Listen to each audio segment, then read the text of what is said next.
I just always wanted to be like a criminal, you know? All right. So in New York, growing up, good kid.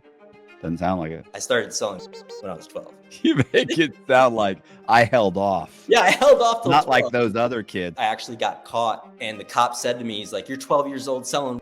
You're going to be 13 selling. I'm a dealer now. And I had these customers that were heads. Like, they'd buy a half at 1 o'clock, call me at 3 for another half, and then at 5 for like another half. I love the guys that say, like, listen, if I come back, don't sell to me because only money I got left is my rent money. Typically, what dealers do is they take the rent money and they go, you're going to come up with it, bro. You'll be all right. I wasn't that ruthless. I would at least put up a fight. No, I can't take your rent money. No. Okay. We give the material to the kid to make this with. My partner comes back and he's like, bro, it only yielded like under 1.5%. So I knew that they were both. So I get with my buddy and I was like, send your people over there. Who's his people? I didn't want to know. They weren't bad people. They were really bad people. Okay. So they go up to the front door and they have, and they knock on the door.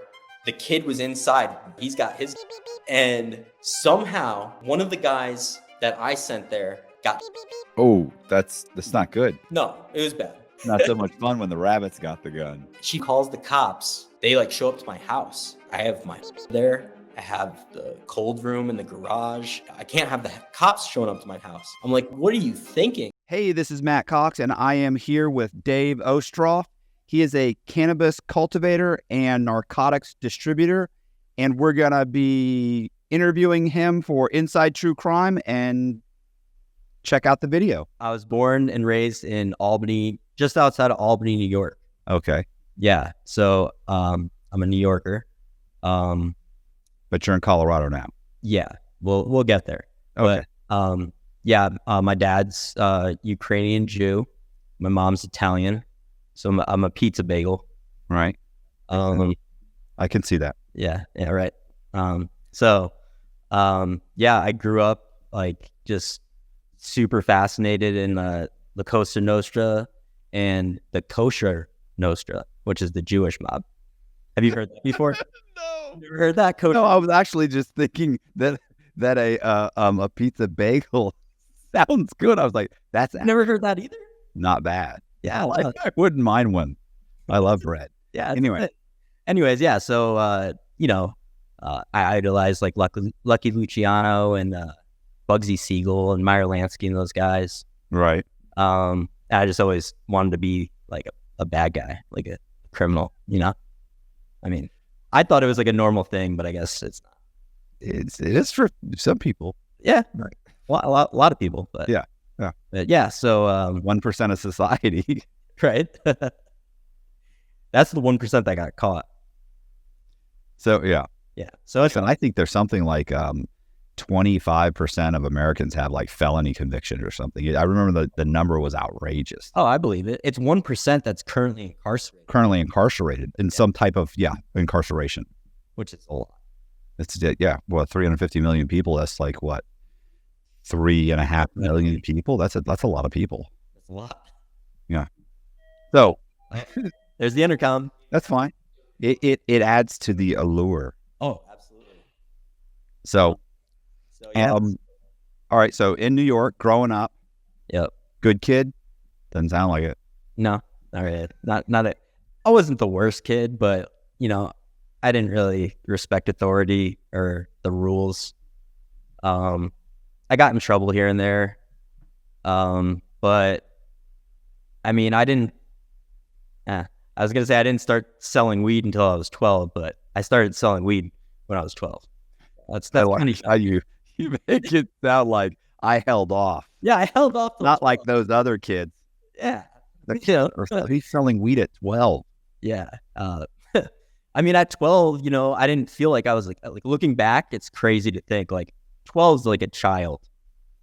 But at the time, I'm like, I'm fucking, badass. I'm a gangster. Yeah, I'm a gangster. So yeah, I started selling weed when I'm 12. I'm a little young for my grades, so I was in 8th grade at this point. So I'm not quite in high school yet. And I remember it was 12 because I actually got caught by the police when I was 12. I had like a bunch of bags weighed out and a scale. And the cop said to me, he's like, you're 12 years old selling weed. You're going to be 13 selling crack in Albany. And What does that go for? crack, yeah, right? Yeah, like profit margin on that. But yeah, so I mean, he wasn't wrong, but his timeline was. I didn't start selling coke till I was in my 20s. All right. So yeah, 13, I get to high school. I start selling weed to like the upperclassmen. You know, I was like the weed guy. I'd come to school every day with a bunch of bags weighed out and a scale and just sell weed in the bathroom. And like my dad sold weed. Like my 3 siblings all grew, and you know, I come from like a family of growers. Of your environment. Yeah, like my dad went to school in New Mexico. He played for the baseball for the University of New Mexico Lobos, and he drove trucks for my grandpa's carpet business. So he ended up meeting this kid in his English class who was a cartel, and it came up that my dad knew how to drive trucks, and the kid's like, "You want a job?" My dad's like, "Yeah, sure." So my dad starts driving these trucks down to Mexico full of cash, and then he'd go to this warehouse full of drugs and load it up. And this is in the 60s, he got 17 grand and a kilo for every run he did. So that was when he was in college. That was in the 60s where they were probably waving cars through too. Oh, yeah. Oh, yeah. No, well, they would pay off the fucking order. You know what I mean? Like, these guys were the real deal. But they started robbing the trucks. So my dad had to go with a bodyguard, and he's like, fuck this, I'm out. He's like, I'm not getting paid enough for this. Right. He got a nice sports car with it, and you know, he did good. Then he moved on this 5-acre property on the Rio Grande, and him and his friends, they planted 4 acres of weed and set up like an irrigation system and everything. And that was how it all started, I guess. And then my siblings are all like a lot older than me, so I knew at this point when I'm 13 that that's what they did. I knew that's what I wanted to do eventually. And so I ended up dropping out of high school at 16, and my dad let me start growing weed in the basement. And that was all down. Well, it went uphill a little bit, but mostly downhill from there. So I drop out, I go and get my GED like a month later. Didn't study or anything. Like, I'm a brain. Like, I love learning and I'm smart. I just hated school, you know? Right. The reason I dropped out was because my attendance was so bad that I wasn't going to be able to complete my junior year. They wanted me to do summer school. So I was like, fuck that. I'm just going to go get my GED and go to college. So I actually started community college when I was 16. And I was taking business administration. It took me I took a year off. I started boxing, and I was working like at a gym. And it took me 3 years to get my associates. But once I got my associates, I was like, I could transfer to like a 4-year now. And I knew like weed had just been legalized. This is 2012, recreational in Colorado. So I was like, that's where I want to go. So I started applying to schools. My first choice was University of Boulder, or Colorado Boulder. Why? GPA, why? Just curious. Well, it's just a sweet school. Like, their campus is amazing. It's a party school. It's like one of the biggest party schools in the country at the time, which I didn't need. Yeah, I was gonna say all the right. It was like last time all the right reasons. Exactly, but it's a good school too. But my GPA wasn't high enough, so I was like, all right, what's the next biggest one? And I found Colorado State University in Fort Collins. And at this point, I'm looking to go to school for horticulture, naturally. So it turns out CSU actually has the better ag program.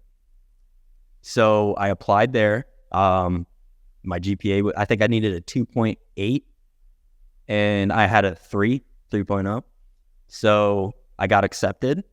And then April of 2013, I moved from Albany, New York to Fort Collins, Colorado. And I was going to CSU for horticulture, and same thing. Like, it was just like, I don't like school. I'm just going to grow weed. And, I think the starting salary for a horticulture graduate at the time was like $30,000. It's like, what am I doing? Like, it's $45,000 a year out of state tuition. Like, I'm not doing this. So I dropped out after.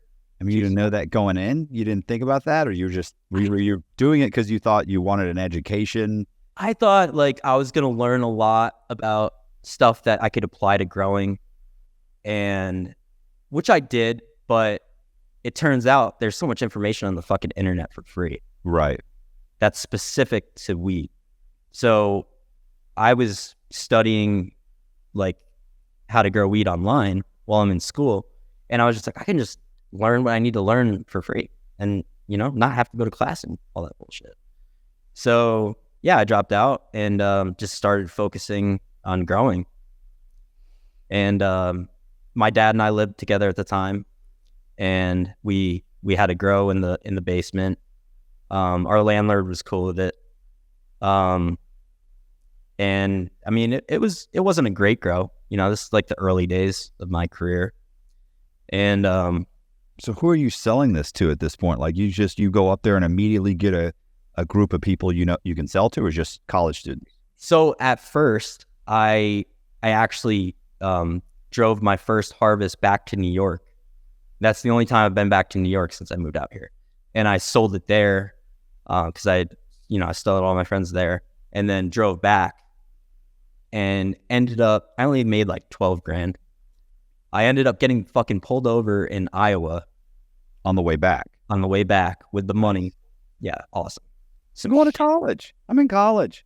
Yeah. I was like, I'm going to buy a motorcycle because all I had was the money, and my dumbass, for whatever reason, decided to bring the scale that I was using back with me. It was like a $20 scale. I could have just thrown it out.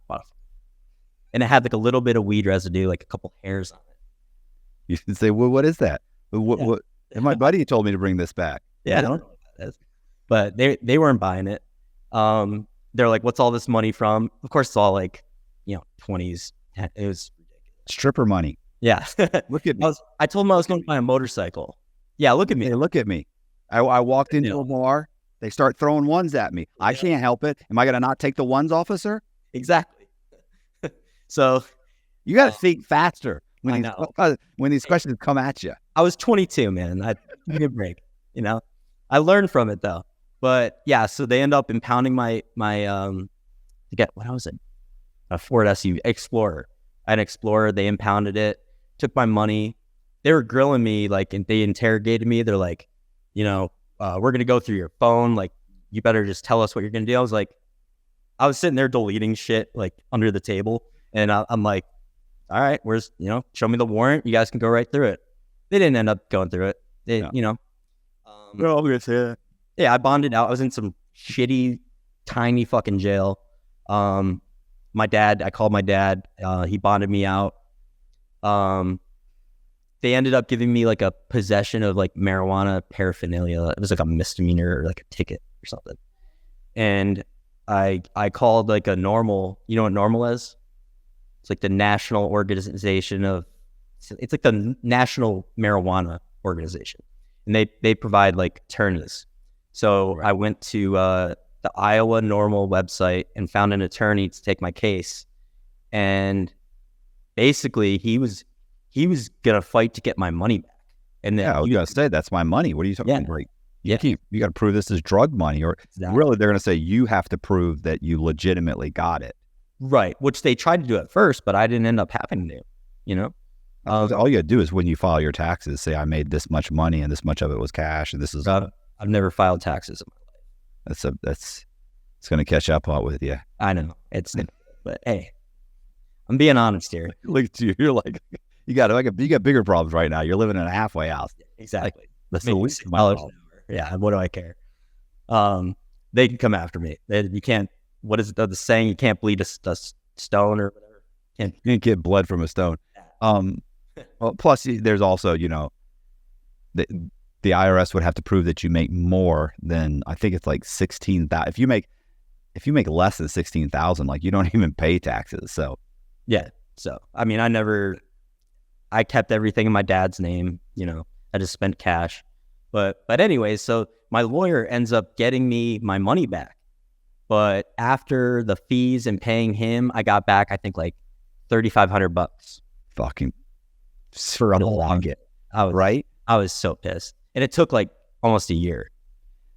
But Being an attorney is just a license to steal. I know, I heard you talking about that on I forgot. It is. It was the one you posted yesterday, but yeah, I was like, that's so true. They are just crooks, man. But yeah, so that was like my first like kind of close encounter with the law. So I go back, took the loss. We kept growing. I think it might have been the next harvest. It was all sour diesel, so it smelled great, but really strong. And it was July, and our air conditioner for the house went out. So we were trimming it, and we opened the windows because the house was like fucking 95 degrees. And one of our neighbors calls the cops and is like, the whole fucking neighborhood smells like a skunk. And they knew it was us, so they gave them our address, and they looked up our address, and I had a 99 plant count medical card, which allowed me to grow 99 plants. So they're like, all right, we're going to go check this out to make sure these guys are legit. I need to backtrack just a little bit. So I started making butane hash oil. I don't know if you've heard of this before, like shatter. No. So, all right. So yeah, you can take weed and run butane through it, and it extracts all the resin, and it makes like this golden hash, basically. I'm oversimplifying it, you know, for the sake of time and everything. Yeah. And so I actually started making that in 2009 before I moved to Colorado. And back then we used to use a metal turkey baster, fill that with weed, and then use just a can of lighter fluid butane. And it was super dangerous because you have all this butane dispersing, a flame ignites it, you got a fire. Like, it was bad news. So they ended up coming out with these systems called closed loop extractors. And they were these big stainless steel machines. You could put like 2 pounds of weed in it, and you used a big tank, like a 25-pound tank of distilled butane. So it was cleaner, safer. It's supposed to be safer, but really if you have a leak in the system, you have 25 pounds of butane that's going to ignite. It's a bomb. Right. So, but overall, it's just inherently safer. So anyways, back to the story. I have my closed loop extractor broken down on the kitchen table. So it's this big mess it was neatly broken down, but it was a bunch of stainless steel parts and gaskets. And in my bedroom, I had they're called a vacuum oven, which you use to purge the butane out of the hash. And I have that full of hash in my bedroom, and it's like 6 o'clock in the morning. Knock, knock, knock. It's the Medical Marijuana Enforcement Division.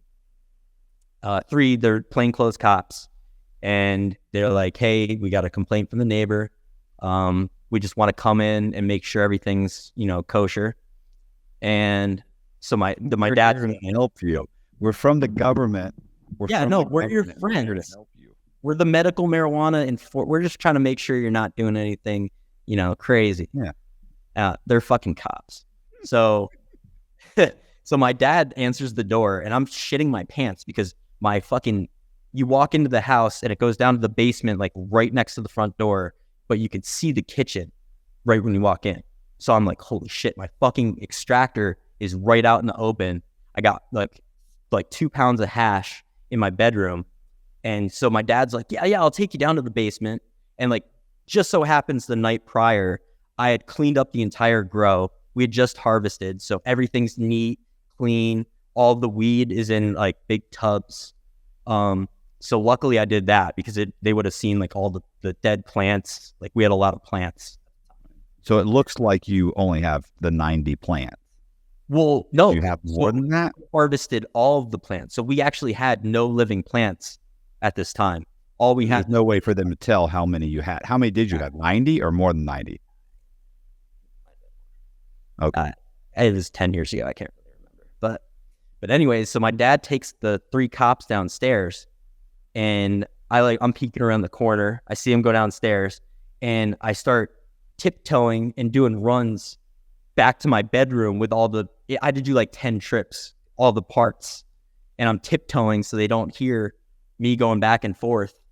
And my dad like stalled them long enough downstairs so that I could clear out the hash stuff.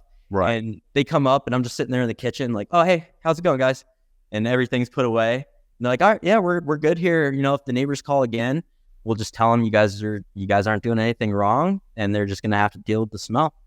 And we're like, all right, guys, thank you so much. Like, you know, you have a great day. And they leave, and I'm just like, oh my God. Like, I would have got it would have been bad. Like, you're not supposed to do that shit. It's a manufacturing of narcotics charge. Like, it's like the same extractor. What's that? Yeah, the extractor. Yeah. So, dodged a bullet there. And that kind of emboldened me because I was like, they said, if anyone calls the cops on us, they know we're not doing anything wrong. So now we could go nuts. You know what I mean? That is not the way to interpret that, but I would have interpreted it that way. Yeah, you got to think good now. Looking back, it was crazy, but like, this is me at the time, arrogant as fuck, and just thinking I'm untouchable. Right. So I just, kept doing what I was doing. And about a year later, like, I'd been making hash for other growers at this point. They're bringing me their entire harvest. And the deal was I get 30% of the hash I produce. So I'm getting 30% of these guys' grows. Right. And I'm only doing like a week's worth of work. Like, it was great. So my grows kind of like all this stuff. Oh, at this point I had met guys through Instagram that were posting hash with like the hashtag Fort Collins. Actually, one of my really good friends I still talk to this day.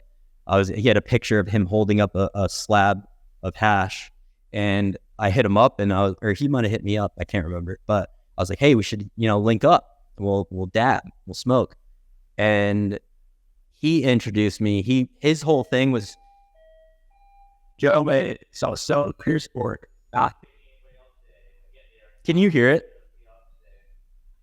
I mean, like he said, gentlemen. Yeah.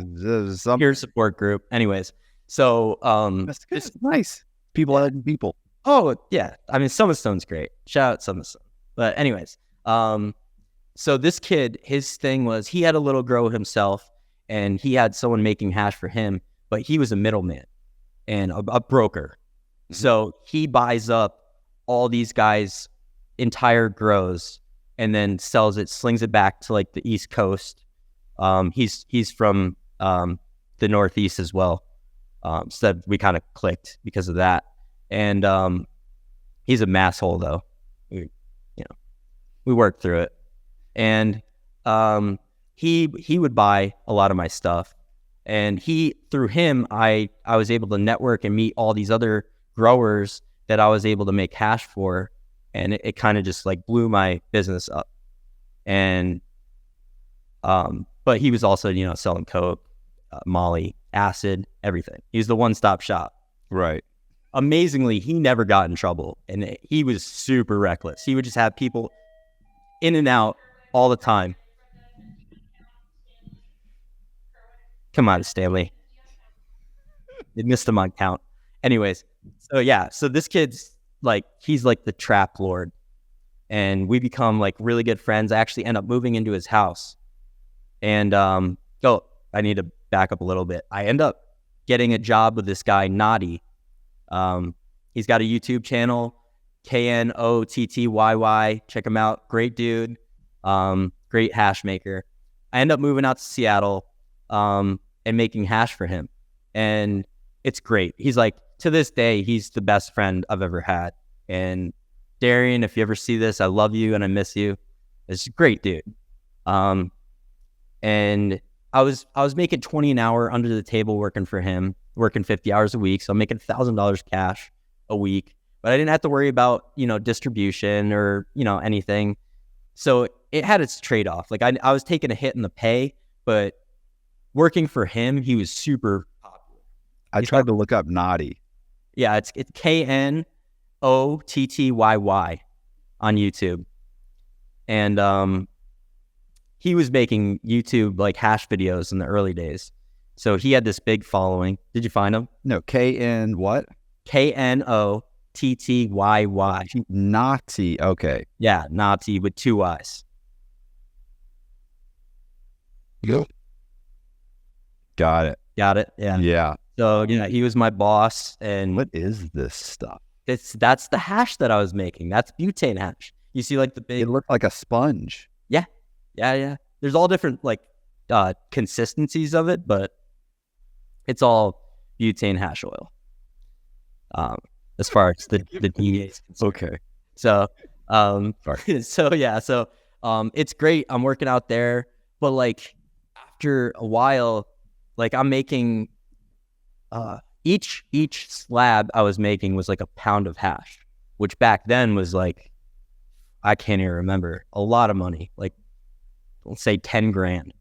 And I'm making like 10 of these things a day. So I'm making all this fucking money for him, and I'm only making 20 an hour. So I'm like, hey man, like what if I got paid like $1 per gram I produce? So that way it's like proportionate, my pay is proportionate to what I'm making instead of just 20 an hour. And Right. He's like, I don't knock him for this at all, but he's like, no, I can't do it. Sorry. Can't do it. Can't afford He to do sounds it. like he's making a ton of money. Yeah. And you're just a laborer. Exactly. But it was also, I was teaching him how to make the closed loop style hash because he was doing it the old school way with the cans of butane, and he had fires, like he's struggling. So that was like my main like purpose there, was to like show him how to do it the right way. But it was, at the end of the day, it was his shop. It was his equipment. I actually got equipment donated to him from a friend of mine that had a company in Fort Collins, because he wanted the exposure, because Naughty was so big. I was like, hey, I'm working for this Naughty dude now. Send us a machine. So I actually did get him one of the machines, but it was his clients bringing him the material. It was his distribution network. So like I understood, but I didn't accept it. So at this point, my name I've grown, like, I have like 10,000 followers on Instagram now, a bunch of people that want to like work with me. So I'm like, you know what, man, it's been great, but I'm going to move back to Colorado and do my thing on my own. And so when I moved back, I moved in with the friend that was the broker, and I started making hash with him, and I was making way more money. Right. He knew all these growers here. They're bringing us their entire crops, and we're killing it. Eventually, we butt heads. We're fucking 20, 23 years old. Just, I move out. I get my own house, and I just start doing my own thing, completely independent. And I'm not even growing at this point. I'm just making hash. And it was great because like I didn't have to worry about working to grow. I could take a week off. When you're growing, you're just like constantly fucking working. So I'm making good money. I started partying, like going out to bars and stuff, and going out to nice dinners. And one of my friends I was like really good friends with starts doing blow. And How old were you at this point? at this point, I'm like 24. I'm living in a nice house. It's like a 2,500 square foot house in the suburbs. I got like a new Tacoma. Like I'm doing well. Right. And I think I got the truck. I was making fake pay stubs. Figured you'd appreciate that. So that was how I got the loan for the truck. And yeah, I'm renting this house. It's like $2,000 a month, which is like, normal here. It's not like Florida. Right. So, I got this nice house. It's like a 4-bedroom house to myself. And so anyway, so my friend starts doing blow, and his girlfriend has a trust fund. So he basically had his like allowance, and he didn't work. He's just And we called him. They had like 4 dogs. He was the 5th dog. You know, he's there for emotional support. He didn't bring much to the table. But so anyways, so he gets this allowance, and I'm just watching him spend, you know, $300 a day on blow, just like hissing through it. I'm just like, fuck, like I could be selling him the blow. You know what I mean? Like I was selling him the blow. You're a good friend. I'm a great friend. Hey, if someone's got to get the money, it might as well be me. This is. Hey, you can't judge me, dude. The shit, you're not one to judge. I have 2 choices here. I can get him into rehab or take advantage of the situation. Listen, that first choice was not even a remote possibility. That didn't even enter your mind at any time? No? It's just... You have a problem. I need to capitalize on it. Exactly. Yeah. I need to take advantage of this situation. Hey. That other guy's screwing you. Yeah. I'm like, bro, this guy's, you know, taking advantage of you. Like, I'd be selling you grams for 80 instead of 100. You know? You'd be saving money going with me. This is people helping people. Exactly, bro. I'm just trying to be a good friend. Exactly. I'm just looking out for the homies. I hear you. Yeah, you get it. So we find this kid who starts getting his blow from. He's really cool. We become like really good friends with this kid. His name is Zach. He passed away. Fentanyl. But fentanyl. Is that what you said? Yeah, fentanyl. Yeah. Yep. I didn't even know he was using, bro. And one day I just get the call from my friend that was the broker. And he's like, hey, man, Zach's in a coma. And I'm like, what the fuck? He's like, yeah, he passed out with a fentanyl strip in his mouth. And he was drinking. He was a horrible alcoholic. He called himself Zachaholic. And he had a do not resuscitate thing. So, yeah, he died, like, I think later that day.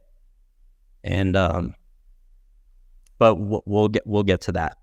Anyway, so I see this, like, opportunity with the Coke thing. But I didn't really have, like, a good connection to do it, to capitalize on it. So, like I said, I mentioned, like the grower community was pretty tight knit, and we networked. Like, if we had an out of state buyer come in, he would want more than we had, so we'd go to other growers that we knew and buy their stuff to sell to the out of state guys. And one of these guys, I'll just call him Big Homie. That was what he was saved in my phone as. He was older dude. He had like a brand new Lamborghini. He was like, I was like, I want to be like that dude, you know? Right. He was just like cool, older, like old head, like hustler. And I'm over at his house one day. He loved OGs, like the strain. So anytime I had OGs, he's like, call me up and come down and I'll buy it from you. He'd buy like 4 ounces for his head stash. And ounces at this time, they're like $1,000. So I'd go down there and hang out. We'd dab. He had these like $30,000 bongs that we'd be hitting. And one day I was there, he had like this little jar, like this big, full of like amazing blow, like just straight fish scale. And I was like, dude, what is that? And he's like, we call this the space Coke, because it sends you to space. And I was like, dude, if I had access to that, I could sell a lot of that. And he's like, okay, I can make that happen. So he sets me, he's like, I'll set you up with my guy that handles it. And he sets me up with this kid. We'll just call him Jay. And Jay lives in Boulder. I've heard of him through the circle, you know, it's all the drug dealer circle. And, but I didn't realize he was like getting it through this guy. And like the older dude with the Lamborghini, he's one of El Chapo's nephews. You mean Jay's getting it through the older guy, Yeah, through the Lamborghini guy, or vice versa? The older guy didn't get his hands dirty. So okay. Yeah, so Jay handled his distribution. Exactly. So the cartel guys would bring it across the border, and Jay would get it straight from them. So this is completely untouched. Like, Yeah, this is straight from a super lab exactly. or whatever, wherever they're processing it, whatever. Straight from the jungle. You know? Yeah. So, yeah, so he sets me up with Jay, and I tell my buddy Zach, because I knew he sold. That was all he did was sell coke. And I was like, hey, bro, I got a connection that you need. And I was like, you can come with me to meet the dude, but if you end up buying something from him, we'll work an arrangement out. He's like, okay, cool. So we go down and meet the dude Jay, and it's the same. It's just like, but huge pieces, like just straight amazing fish scale. Like you pick this stuff up and rub it in your fingers, and it's just like oil on your fingers. Like I've never seen coke like this before. And we work out an arrangement. Zach would buy whatever quarter kilo, half kilo from Jay, and then because it's my connection, and I ended up just doing after that buy, I ended up transporting it from Boulder to Fort Collins, which is like an hour. So I was like, I'll transport it. It's my connection. You front me whatever I need at, the best price you can do. And he's like, okay, cool. So that was our arrangement. And we're doing runs. We started off getting a quarter kilo, which I think was $9,000. Yeah, 1,000 an ounce. And eventually we got up to the half kilo, and then, full kilos. But I mean, this kid, Jay, was just so reckless, bro. He was like 21 years old. He's living in this trap house. Like we'd go up to pick up, and he'd just have like a party, girls everywhere, all Molly and shit. And we're just, and he would just open up. He'd be like, yeah, what do you guys need? We're like, half bird, half kilo. And he'd be like, okay. He'd open up a drawer in his kitchen, and there's just a fucking brick of coke just sitting there. He'd just take a butter knife, whack it in half, put it in a fucking garbage bag or something, or not a garbage bag, like a shopping bag, and just send us on our way. And it was great. We had like the best stuff in town. I mean, once I started selling to my one friend, then he had other friends that wanted it, and they had other friends that wanted it. And I just had this huge customer base, like almost instantly. And I'm selling these grams for, you look like you want to say something. Well, I was going to say, like, how long can he go being that, open? How long can you be that reckless without it catching up to you? Not very long. I mean, I get it. I'm thinking young, cocky, thinks everybody's his friend. It can't happen to me. I won't get busted. Like I get but yeah, no, it was crazy. It was on a main street in Boulder, which is a college town. He's got constant traffic in and out. Like from the street, you can see in his kitchen. It was not a good setup. And yeah, he's got all these girls that know what he's doing. He's selling Molly to all these girls. Right. Dealing with these cartel dudes getting bricks. Like it was just bad. But he was a young kid. Like I understand, just naive. And he wasn't a seasoned like you were at 23. No, he was a rich kid. He had sold stuff, but he was a rich kid. So how old were you at this point? At this point, I'm 24. Oh, okay. Yeah. But he was just like, he was a good drug dealer, but just kind of like really arrogant. Yeah. Just the rich kid arrogance. Like, oh, like I'm not worried about something happening. Like my parents. My dad was a school teacher. My dad taught public high school, and my mom worked in a greenhouse. I didn't come from money, so like I had more of like a street hustler mentality. Don't be flashy. You don't flaunt your money, right? Kind of shit. But yeah, he had a Versace couch. It had like the Medusa heads on the handles. He had like a Persian rug, like a $10,000 rug. Right. It was stuff a 21-year-old kid shouldn't probably have. That's never had a job in his life. He's wearing Gucci, Louis Vuitton. I'm wearing like Nike stuff, like just normal. I look like a normal fucking pothead. So we're doing this for a while. I have a couple customers that are buying like half pounds. I'm taking 1 ounce because it's so good. Take 1 ounce, add 3 ounces of cut to it, and sell it for $800. I'd sell a half pound for $6,400. I just got 2 ounces fronted to me for $2,400. So I'm turning around and making $4,000 just in 10 minutes. Right. But I'm mostly selling $100 grams. I had a couple other friends that would buy ounces, half ounces, and sell it themselves. One day, one of my friends that was buying, I think he was buying half ounces. He calls me up. He's like, "Hey, bro, I just finished, or I'm about to go drop off the last of what I have. Can I get another half ounce?" And I was like, "Yeah, meet me at your girl's place. I'll bring another one over there for you." Keep in mind, like, I'm just using my fucking phone. Like, I'm not even using a burner. Like, I'm so arrogant. I'm just driving around. I have like one of those dummy aerosol cans with the bottom unscrews. Right. Drive around with grams pre-weighed out in there. Just drive around selling blow all day. Because the cops don't know what that is. Right. Totally. They've never seen. Look at this. Yeah. We've never seen this before. Oh, he's got an aerosol can. Yeah. I thought it was better than just keeping it in my pocket, you know. But I had I had a BMW 328, like a newer one, but it wasn't flashy, you know. It's just like I blend in. I look like I didn't have as many tattoos. Right.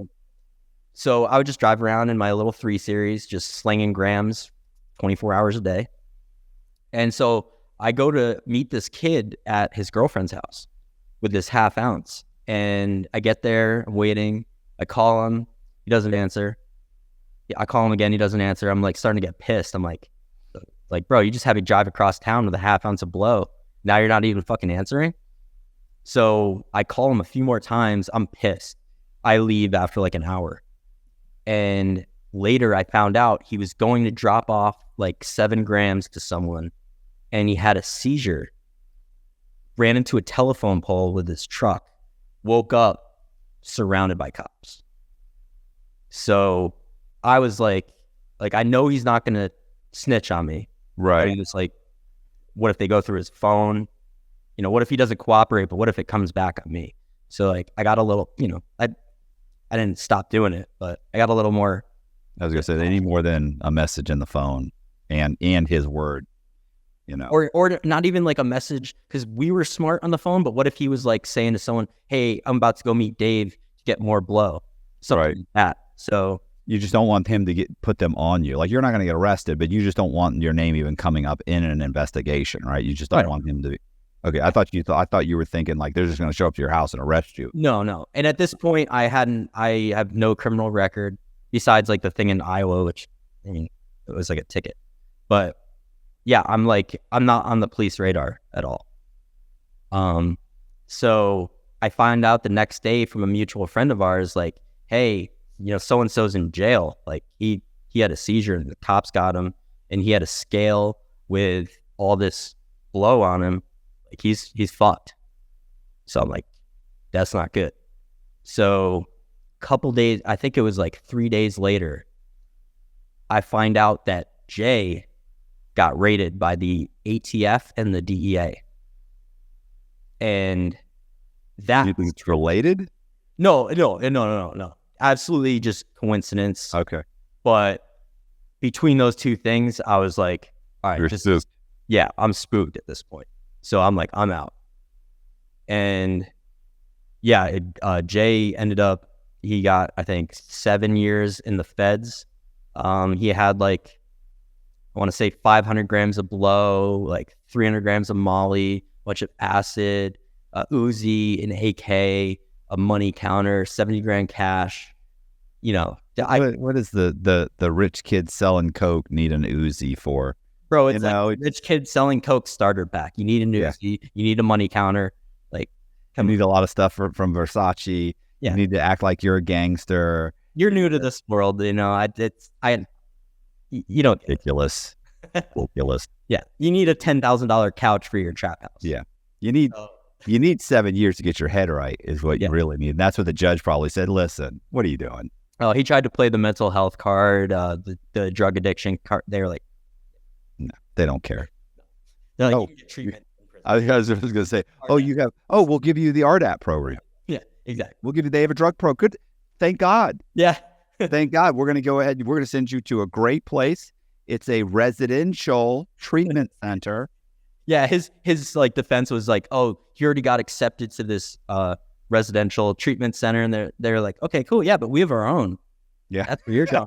It's free. Yeah, it's free. Better. Yeah, Private security. yeah. It's going to be great. Yeah. Can't walk away from this one. Yep. A lot of those places you just walk away. You get tired 3 days later. You're like, I'm leaving. You walk away.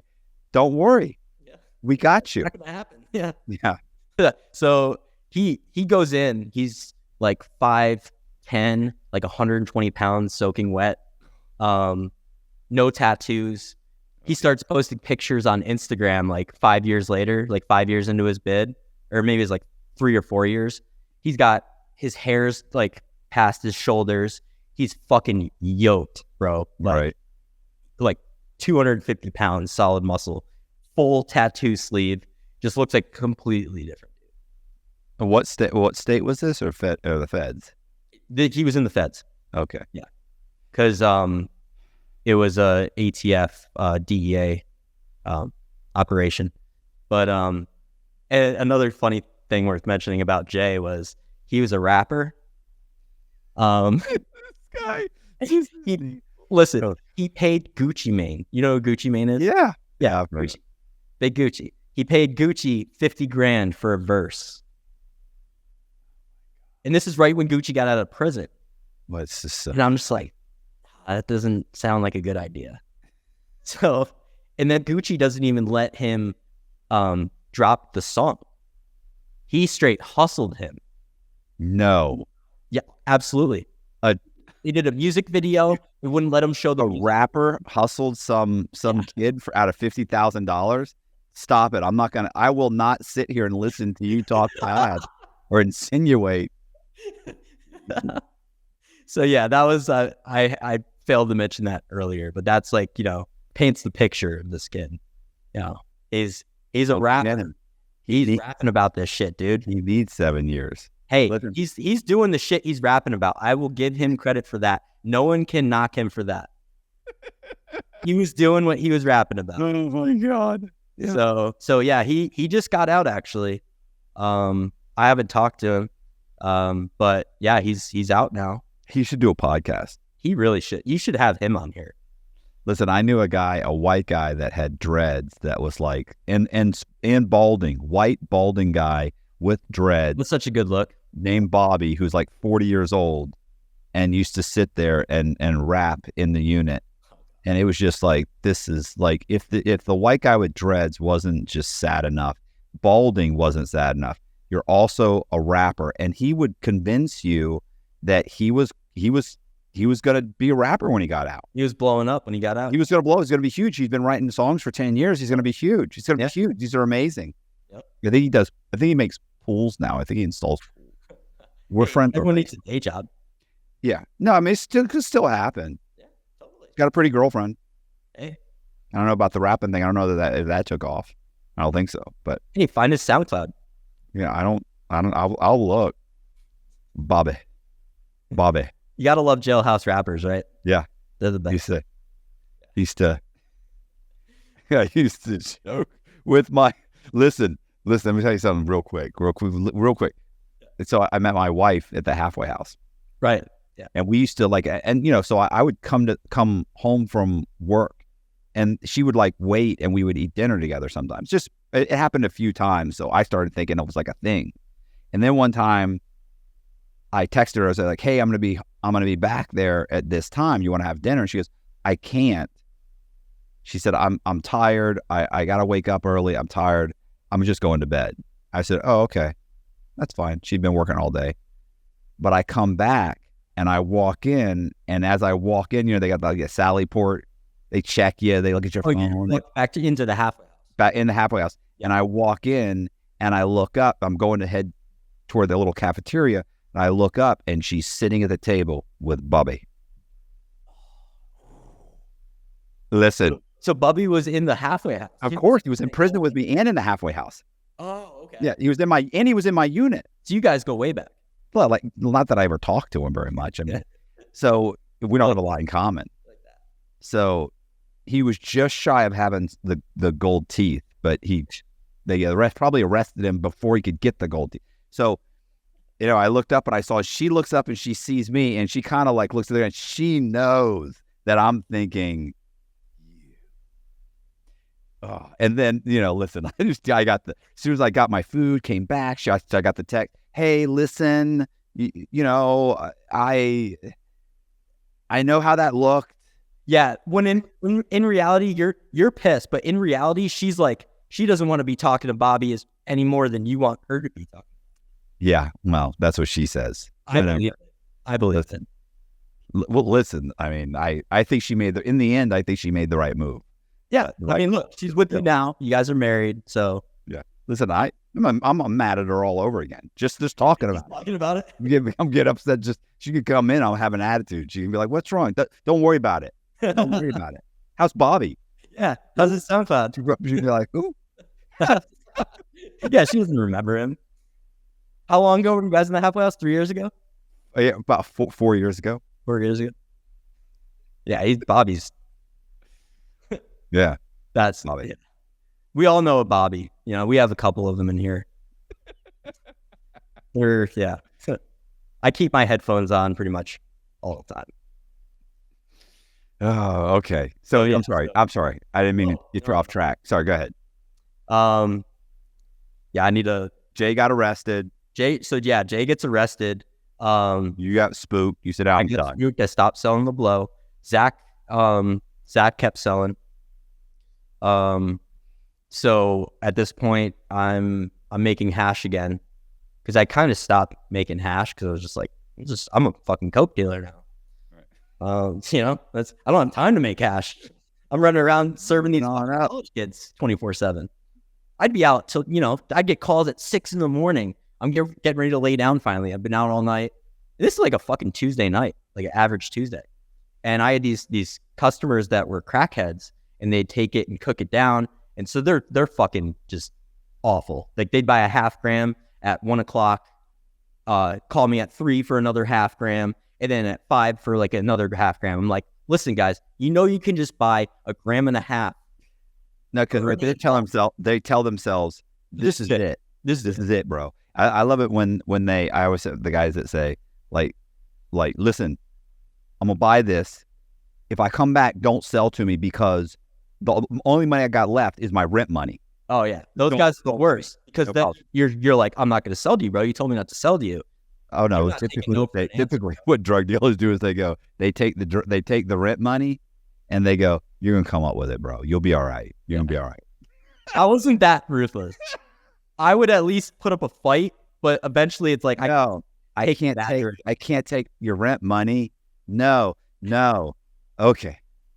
Oh no, listen, I had guys that were giving me their last dime, and but the worst guys were like the crackheads that would call you. I actually went to this one party one time, and I ended up going back 5 times to sell a gram each time. So they bought 5 grams for $500. I was like, you guys realize if you had just called me at the beginning of the night with $500, I would have gave you a quarter. I would have gave you 2 extra grams. Right.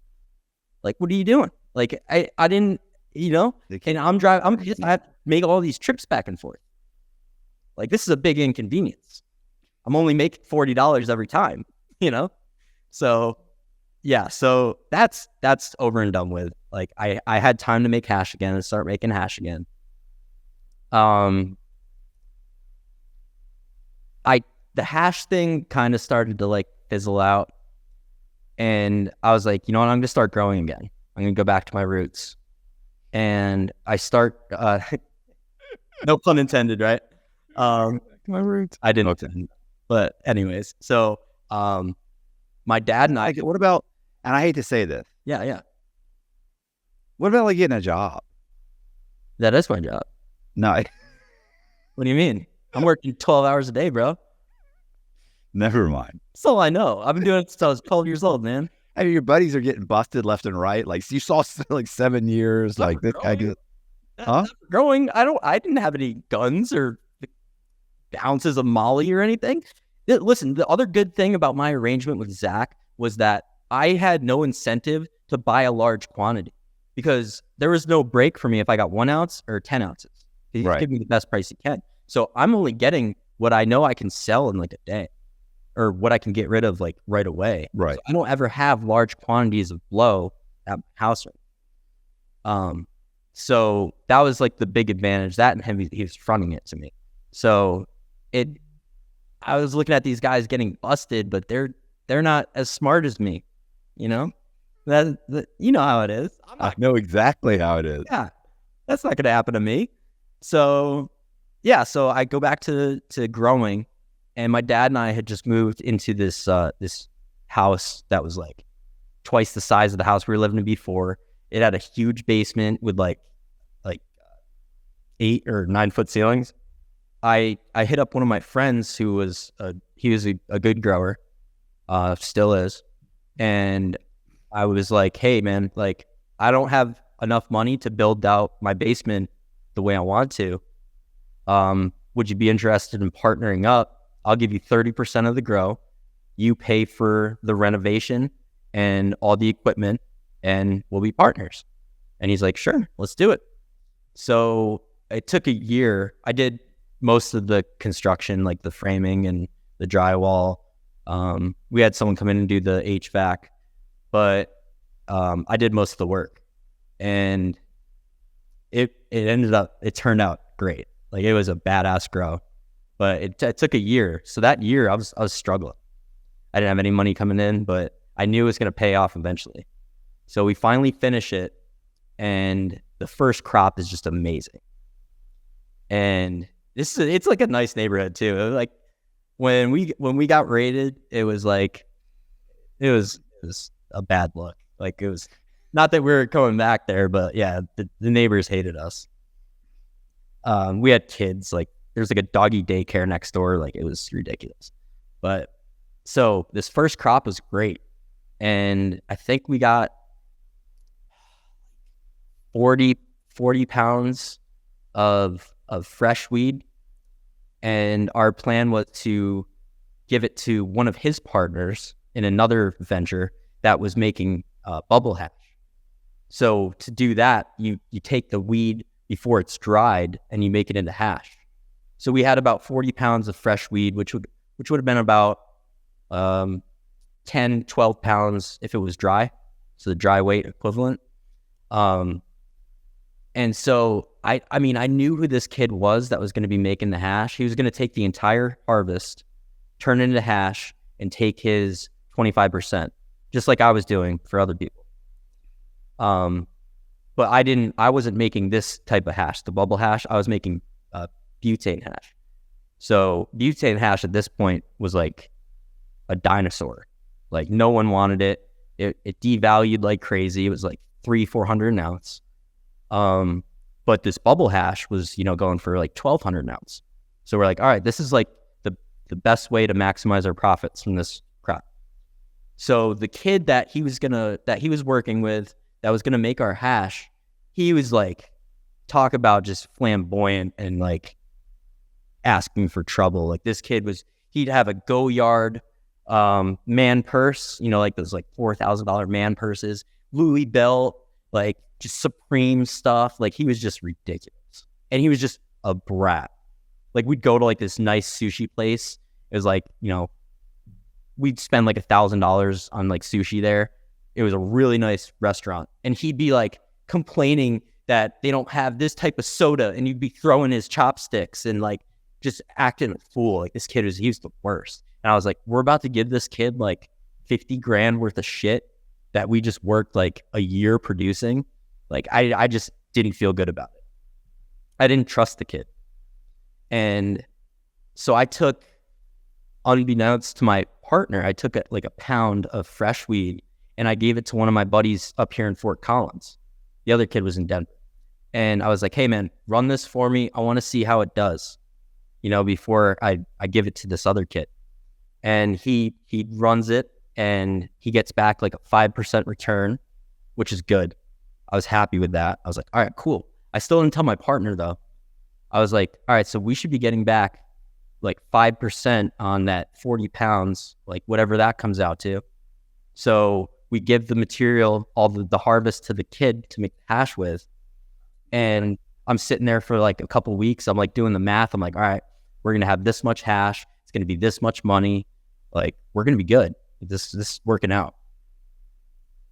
My partner comes back and he's like, bro, it only yielded like 1.5% or like under 1.5%.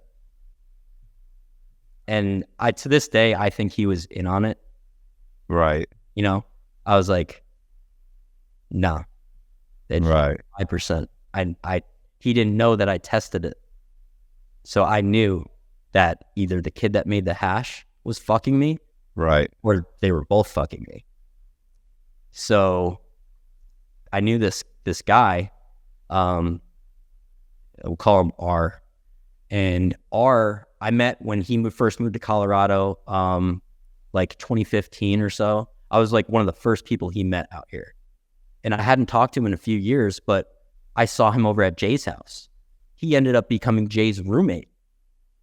And I saw him over there one day, and we've reconnected, you know, and he's like, good to see you, bro. Like, he's telling everyone, he's like, yo, this is one of the first motherfuckers that taught me about growing weed. And he was one of the first people I met out here. He's like, this is my dog. And this kid's like, he's like 6'4", like just massive Colombian kid. Like, he was a gangster, bro.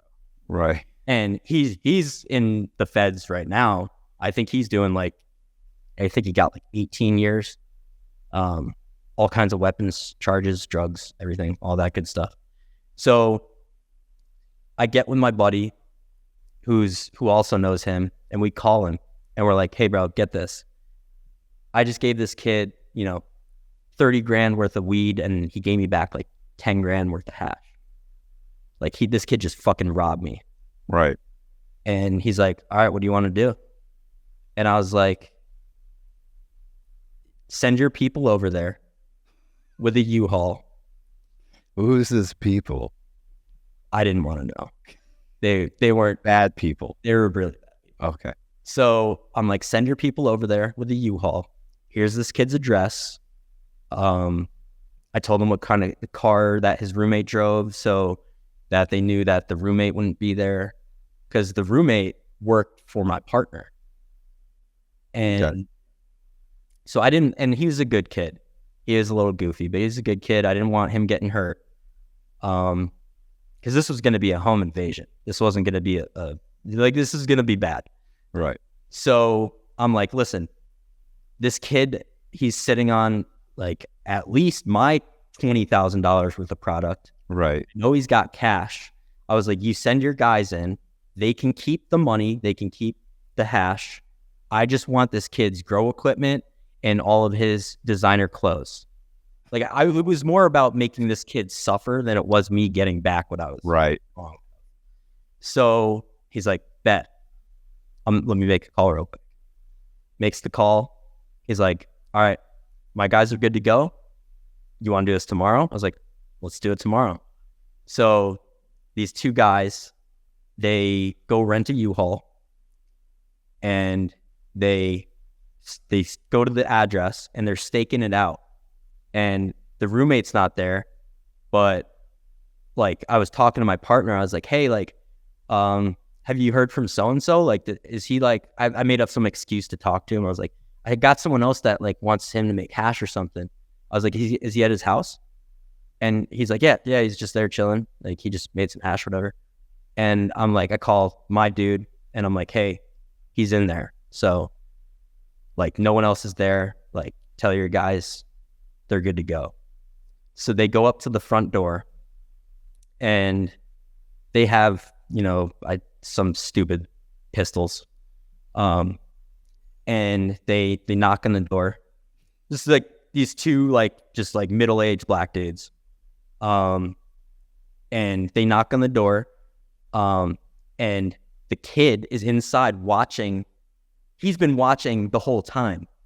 that these guys are parked in a U-Haul and they just walked out. They've been watching his house, just walked over to his door and started knocking. He calls my partner, who's on his way up from Denver to my house to do some work in the grow.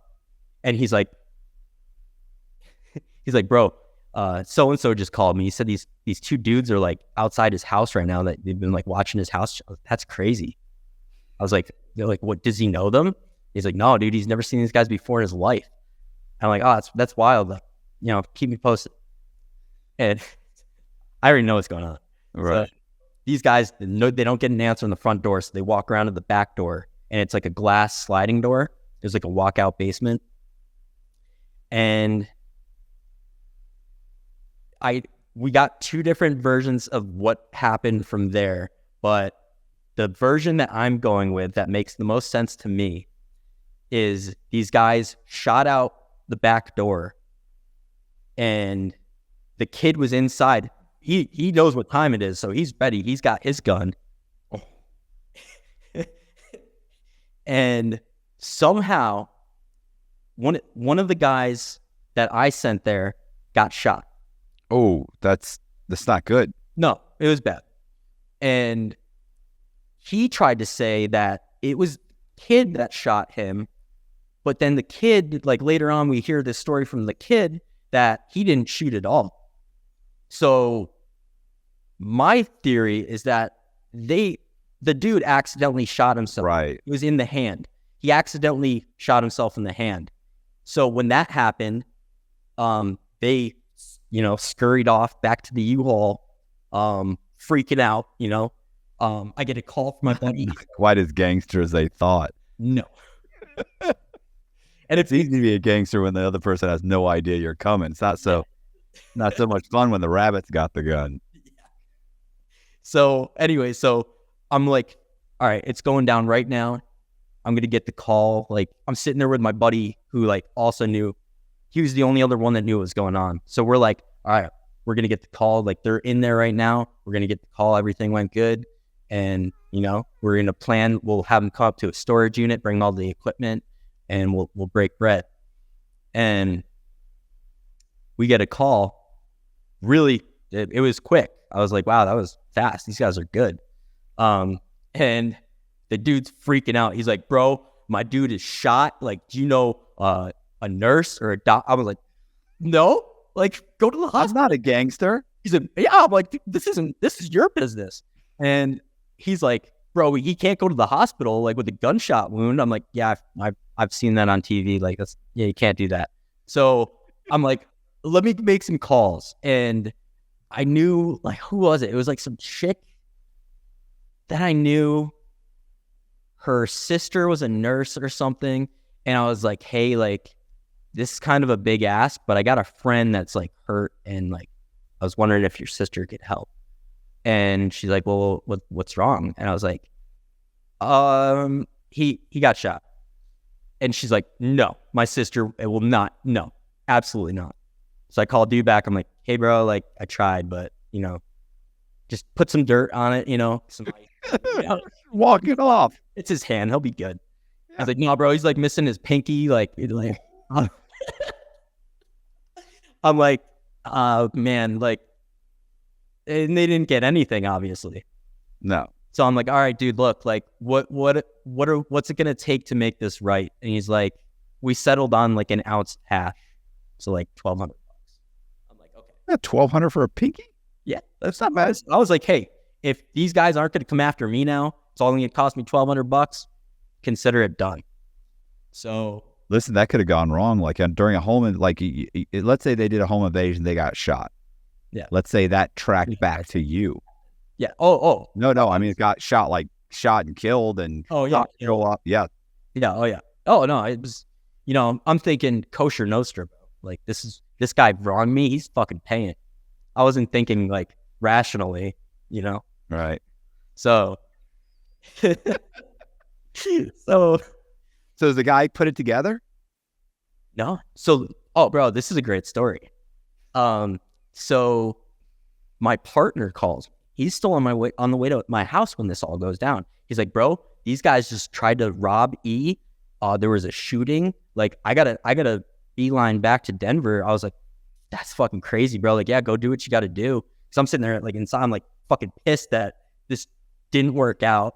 Now I got to pay these dudes money. Right. Like, I was pissed, but I'm like, yeah, bro, that's crazy. I hope he's okay. Oh shit, I just said his name. It's not his real name, it's his initial. So I'm like, I hope he's okay. Let me know what's going on when you get down there. Don't worry about coming up to do the work. I'll handle the work tonight. And so he goes down there, and the kid is like, I didn't know this. He has a warrant out for his arrest this whole time. So the kid just took his dog and like a backpack full of shit and just abandoned his house. Just ran. He's hiding in the woods down the street from his house. My partner has to go pick him up and like save him. And so he's like, yeah, I just picked him up. Like, he has a warrant. We're going to go back to my house. I'm going to set him up there. Him and his girl are going to chill there, and then I'm going to come up and we're going to do the work. I'm like, all right, that works. So he does that. He comes up. We're talking about it. I'm like, so what happened? You know, like just playing dumb. And he's like, dude, it was bad. Like there's shooting, and you know, the cops came. And so they're business partners. So my partner has access to the kid's security cameras. So we're sitting there watching the police, the detectives, at his front door from the security camera at my house. And we're watching them. They're talking about the shooting. They're looking for shell casings, blah, blah, blah. And we're watching them when they leave. And this is like, you think I'm a scumbag for this? Listen to what my partner does. So he's like, bro, all of his stuff is like still in there and no one's there. We should go get it. And I'm like, For safekeeping. yeah, you know, like Nobody could rip him off. yeah, We should put it in our storage unit. we might as well get it if no one else is going to claim it. Why let it go to waste? I'm like, dude, that's a good idea. But I was like, that's our boy though. Like, sure. He's like, a home invasion for. yeah. I'm like, you sure, bro? And he's like, yeah, man, like, let's do it. So we wait till the next day, and this kid is staying at my partner's house with his girl. They're shook. He's planning, he's going to run to Maine because he's like, they're going to be looking for me now because of this warrant. Now the shooting, like, I'm fucked. I got to get out of Colorado. So he's laying low at my partner's house. And so my partner sets up this plan. He's like, all right, bro, at like 1 a.m., I'm going to tell him I'm going to meet my partner's. He's a great guy. He's like, I'm telling him I'm going to go meet this Tinder girl at like 1. And then we're going to meet up. You come down to Denver. I'll go. He lived a little south of Denver. He's like, I'll drive up to Denver and we'll meet down the street. And I was like, all right, bet. So I was like, bring the homie that works for you. And I'll bring the homie that was working for me at the time. And I was like, it'll be the 4 of us. I'll stop at Walmart. I'll get some walkie-talkies. I'll get masks. I'll bring garbage bags. You know, we'll do this right. You know, Mission Impossible. it really was. Right. So I have like this expedition at this time. So I rip out the back seats, like clear it out so it's good to haul all this shit back. And we meet up like at the gas station around the corner, and we're going over this plan, right? But it's like we're doing our little like what do you call that? Debrief, Right. or brief. And it's like 1:32 in the morning, middle of the week, or it might have been a Friday actually. And we're at this gas station, like in a not great part of Denver. And we go inside. We're like, all right, let's go get some like, Red Bulls before we do this, Right. So we all go in, and we're like right around the corner from the house, and we get some Red Bulls. We come out. I think me and one of the other ones, that it was the 4 of us, were the last ones out of the gas station. And as we're walking out, it's on an intersection, this car got T-boned as we're walking out, and the other car flipped. There's like these girls in there like freaking out, like we weren't sure if they were dead. The car's upside down. Like we just heard it. We heard like boom, and we're like, what the fuck was that? And we're all sitting out there just like stunned. And the one kid that he's like a simple kid that worked for my partner, he's trying to run over there to help. I'm like, bro, what are you doing? We got to go now. All the cops are going to be here. Like, this is an opportunity. He's like, no, they need help. I was like, bro, you're not a fireman. Like, let them, they'll get help. Let's roll. So we saddle up, and we're like, this couldn't have worked out better. So it's wrong on so many different levels, but it's funny. Sorry. Of course, I wasn't in the car. So yeah. So we roll, we follow each other, and we have his street like is up on a hill, and it's just one way in and one way out. So so you come up the hill, and it's like a corner, and then it's the same thing on the other side. So we had one person in my car, my worker in my car at one end, and my partner at the other end, so we could see if anyone drove up the street. And we all had the walkies. So we get dropped off at the front door. They go post up on the corners, and they're keeping watch while me and the simple guy go in with contractor bags and flashlights. And we're like thinking we got to break down like the door, or they boarded up the glass door that got shot out. We're going to have to rip that out. And we walk up, front door is unlocked. So we just walk right in. Well, you said the kid had like cameras, like a surveillance? The cops unplugged it all. Oh, okay. Yeah, the cops ended up unplugging the cameras while they were there. So while they left, but then they came back with the landlord the next day. They unplugged the cameras, turned off the power, and boarded up the back door. But left the front door unlocked. Left the fucking front door unlocked. Really? All right. So we go in, we got our flashlights. I'm like, all right, I'm going to go take the downstairs. You go. So the simple kid lived there. He was the roommate. Right. So he was like, I want to go to my bedroom and like get some of my personal stuff. And I'm like, okay, yeah, that's cool. Like, you go do that. I'm going to go start downstairs. And then we're going to meet back up in the grow room, and we're both going to take down the grow stuff and get it staged by the front door to get picked up. And I was like, I'll call you on the walkie-talkie, or call me on the walkie-talkie, like when you're done or whatever. I'll call you if I need help. He's like, okay, cool. I go downstairs, and this kid's got like a shoe display with like 6 pairs of Yeezys. You know what Yeezys are? I mean, I'm assuming it's a sneakers, right? They're like Kanye's Adidas sneakers. They're like anywhere from $300 to $1,000. They're like really expensive shoes. So I see the Yeezys, get those in a trash bag, because I already knew like what this kid had and what I wanted. Right. I was like, I had a plan.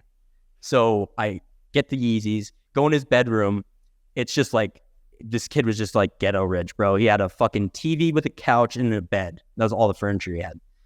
I go into his closet, and I was just like overwhelmed. I was like, this is like all designer shit. So I just started throwing everything in a garbage bag. Louis belt, the Goyard man purse, Supreme stuff. Supreme's really expensive. And I'm like holding it up. I'm like, well, shit, this is my size. Great. So I load all of this kid's wardrobe into like 2 contractor bags. Right. And that was pretty much, then he had the big screen TV. That was like everything in value. So I get the 2 contractor bags, lug them up the stairs to the front door. And then I go to the garage where the grow was. And I call the kid on the walkie. I'm like, bro, what the fuck is taking so long? Like, I'm done. I'm sitting here waiting to take these lights down. Where the fuck are you? No answer. I'm like, yo, where you at? No answer. Fucking idiot forgot his fucking walkie-talkie in the car. And my worker answers. He's like, hey, bro, like so-and-so forgot his walkie-talkie in the car. And then my partner, Chaz, he's like, stop saying fucking names in the walkie-talkies, you idiots. And I'm like, God damn it, fuck it. I want to say his name so bad because I was, God damn it, you know, so-and-so. And I go and find him in his bedroom and he's fucking just dicking around, fucking going through his drawer. I'm like, bro, like, you can buy new clothes later. Like, you don't, it's not like anything is like, get your valuables and let's go. Right. So we go to the garage and there's these 8 LED lights. They're like $1,500 lights. And we start, the cords are going to somewhere in the ceiling. So I planned this out. I had like wire cutters.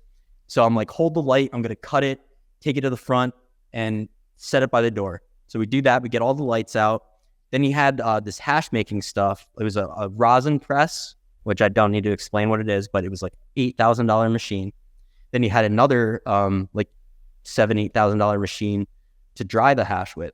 This was the stuff that we needed to make the hash ourselves. Right. So this stuff's like fucking heavy. So we're lugging it to the front door and we get everything staged. We call everyone. We're like, all right, guys, pull up. We're ready to go. They pull up. Takes us about a minute, maybe 2 minutes to load everything up. And it like just barely fit in my expedition. And we ended up having all 4 of us had to pick the one machine up. It was really heavy. And we got everything loaded up. He goes back to his house, you know, Tinder girl went great. You know, the kid was passed out on the couch with his girlfriend. And we drive back to Fort Collins and we're like so excited. We're like, we just hit this fucking lick, like fuck this kid, blah, blah, blah. And to this day, the kid thinks that it was the cops that took back stuff. He did, had no idea. And my fucking, what about the cash and the hash and the cash that you guys thought was there? That was all he took with him. You know, okay. So that wasn't there. But funny enough, he has all that stuff with him at my partner's house. And he leaves it there and he goes to Maine to hide.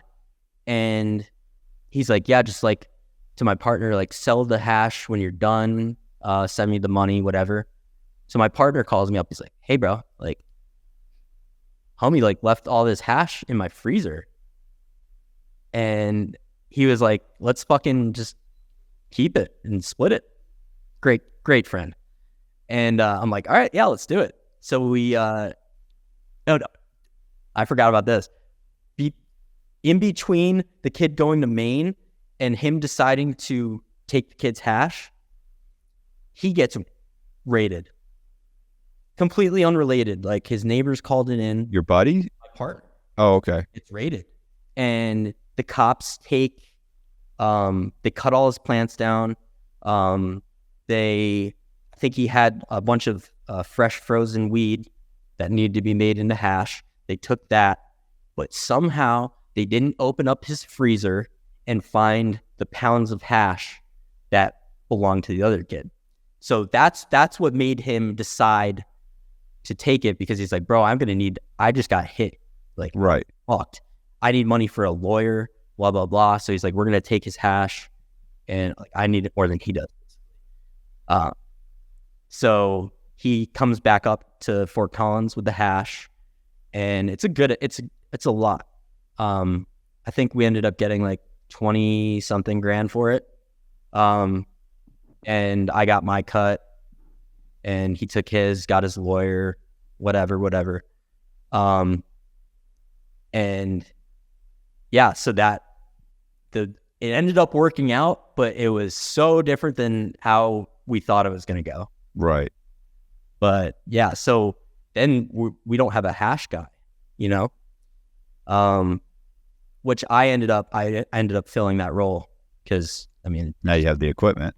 Yeah. Now, well, all right. So we actually took the equipment to a coke dealer that we knew in town. Zach had already overdosed at this point, but it was another friend of the broker friend, and we gave it to him as collateral for a loan. He gave us like $10,000 for it, and then we're supposed to give him 12,000 back in a month, and then we get the equipment back. And we talked about it. We're like, we don't really need the equipment. Like, we just basically sold it for 10 grand. And he's like, Right. I'm cool with that. If you're cool with that, I'm like, yep, let's do it. So we ended up getting 30 grand, and we didn't sell the grow lights though. Those were worth like 12 grand. And we kept those and used those. And shortly, I think it actually might have been just before this, I got this opportunity to start a new grow with an old friend that I had lost contact with. And I was selling like some fans on Craigslist, some grow fans.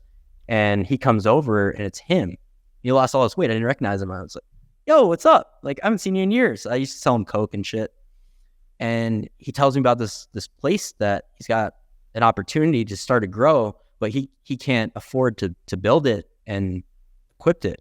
So I was like, all right, well, let's work together. I'm working with this dude. This is my partner. The three of us can work together and we'll get something going. So we used that money that we got from all that whole ordeal, and we used that to start this new grow. And this was like a lot bigger. Like, we, up until this point, we did like basement grows. So Did what? basement grows, like in the basement houses. Right. This was going to be like our first like larger scale project. It was a pole barn. Is like, we'll say like 40 by 40 feet, 12-foot ceilings. But it was going to be like a big project. So we put in all the money we had. It was like 30 grand or something. The one kid didn't put any money in. It was just, he found the spot. That was his contribution. I put in all the money I had. My partner put in all the money he could. And we get like the framing done.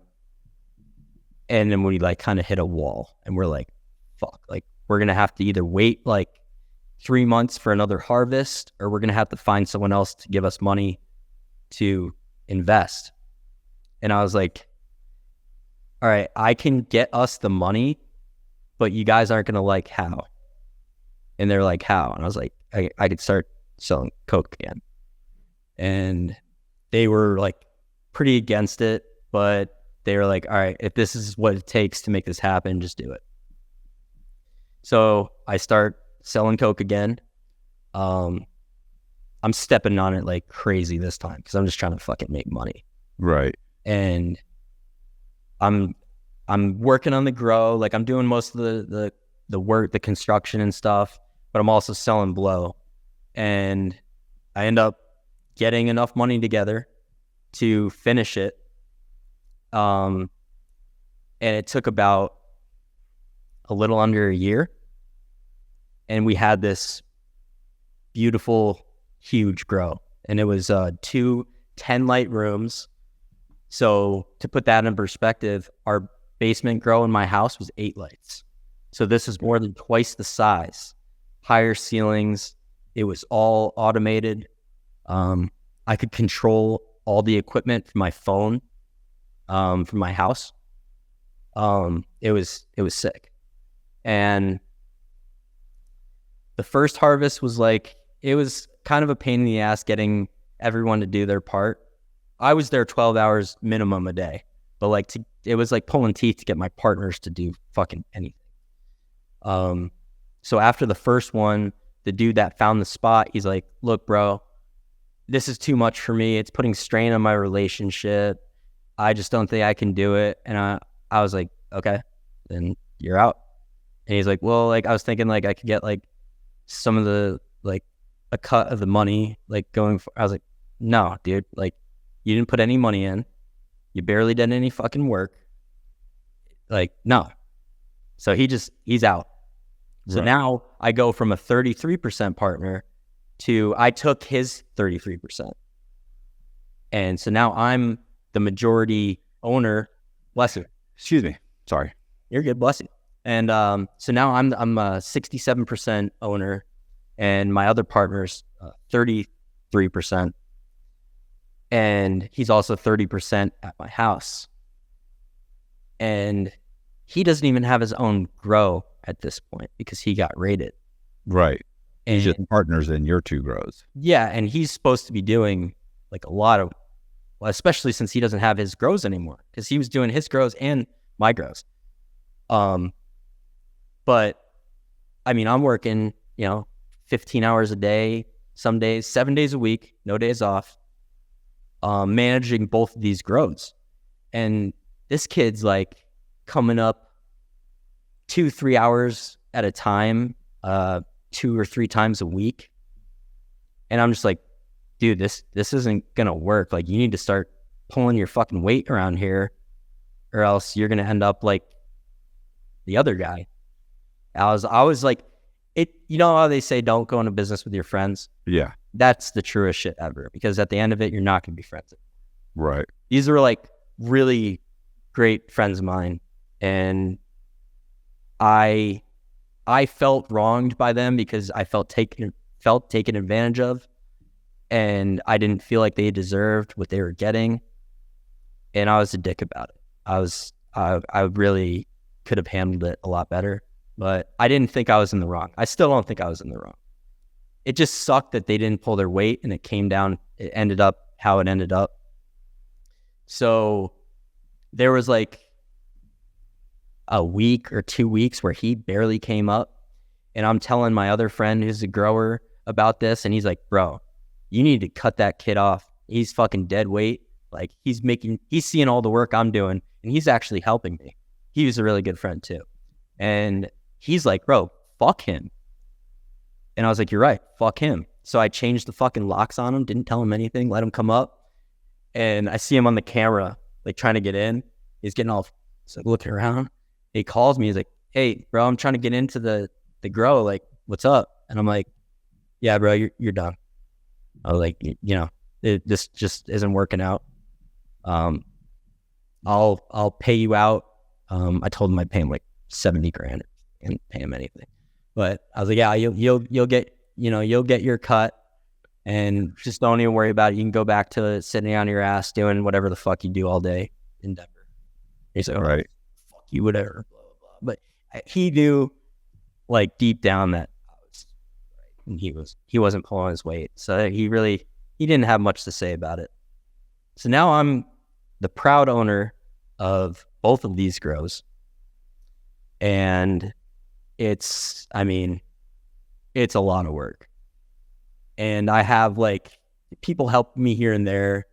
My girlfriend at the time would trim. I had a couple people that would help me trim, but really I'm just like tough. One man show. One man fucking army, bro. It was brutal. I was falling asleep standing up. Like, it was like affecting my health. It was a lot of stress. But I made it work. And my dad started helping, like, at the house with that grow.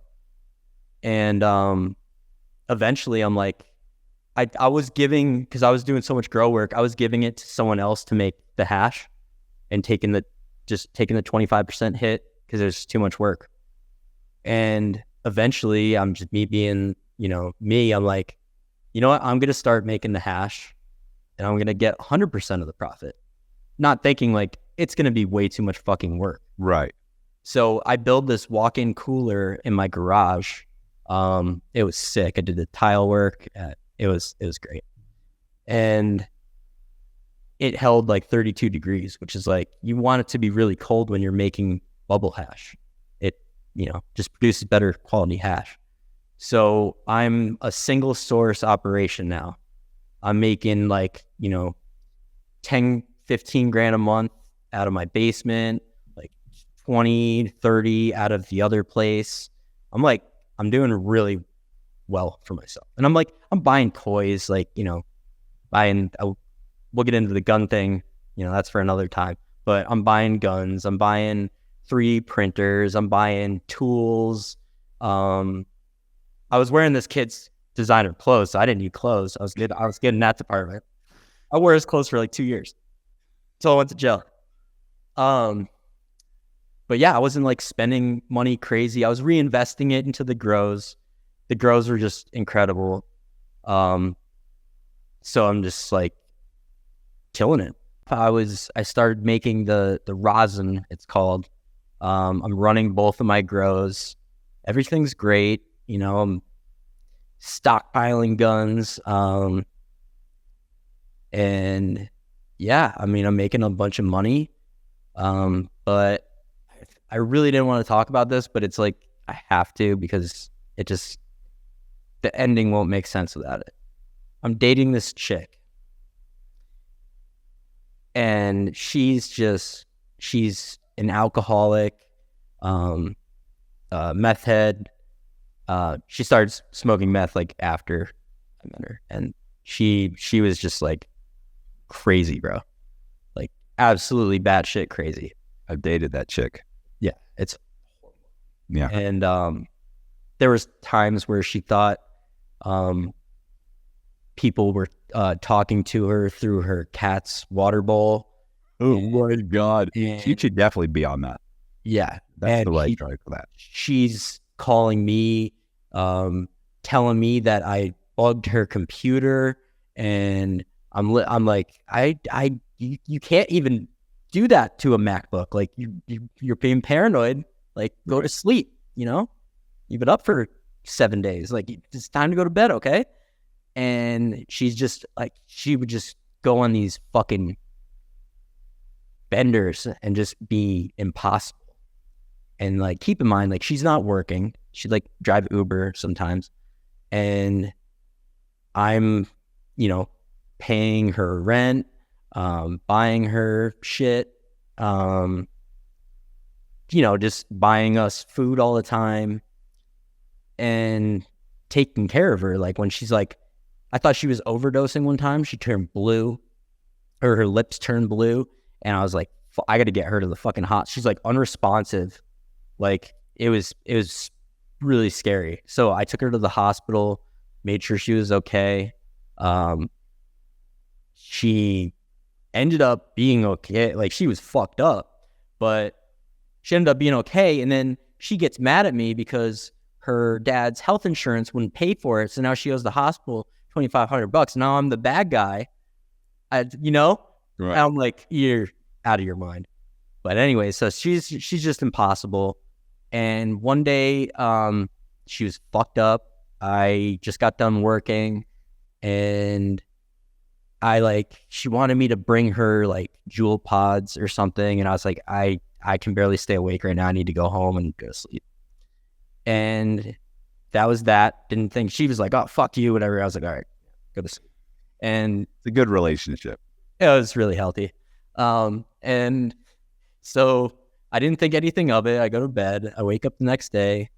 I go to call her, and like, my texts weren't getting delivered.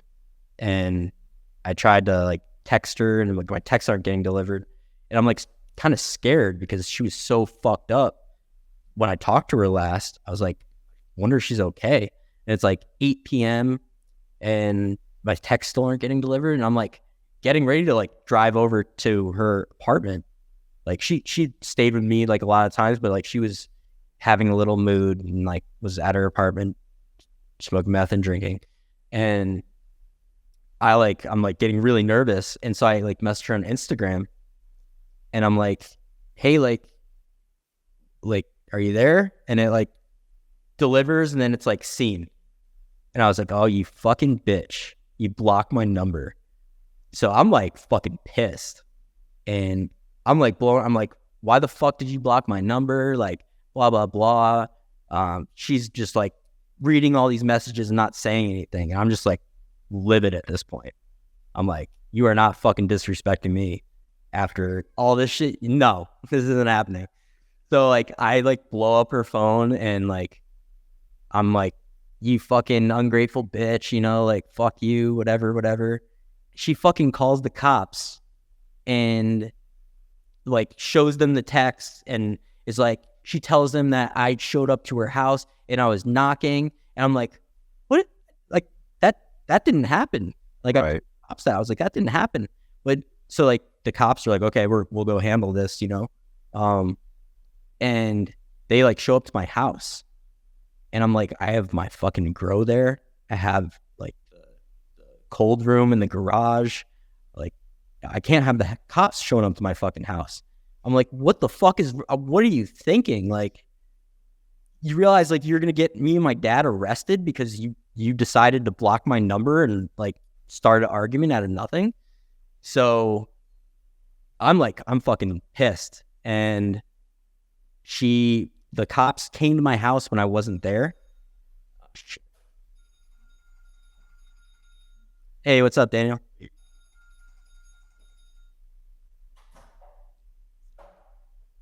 Oh,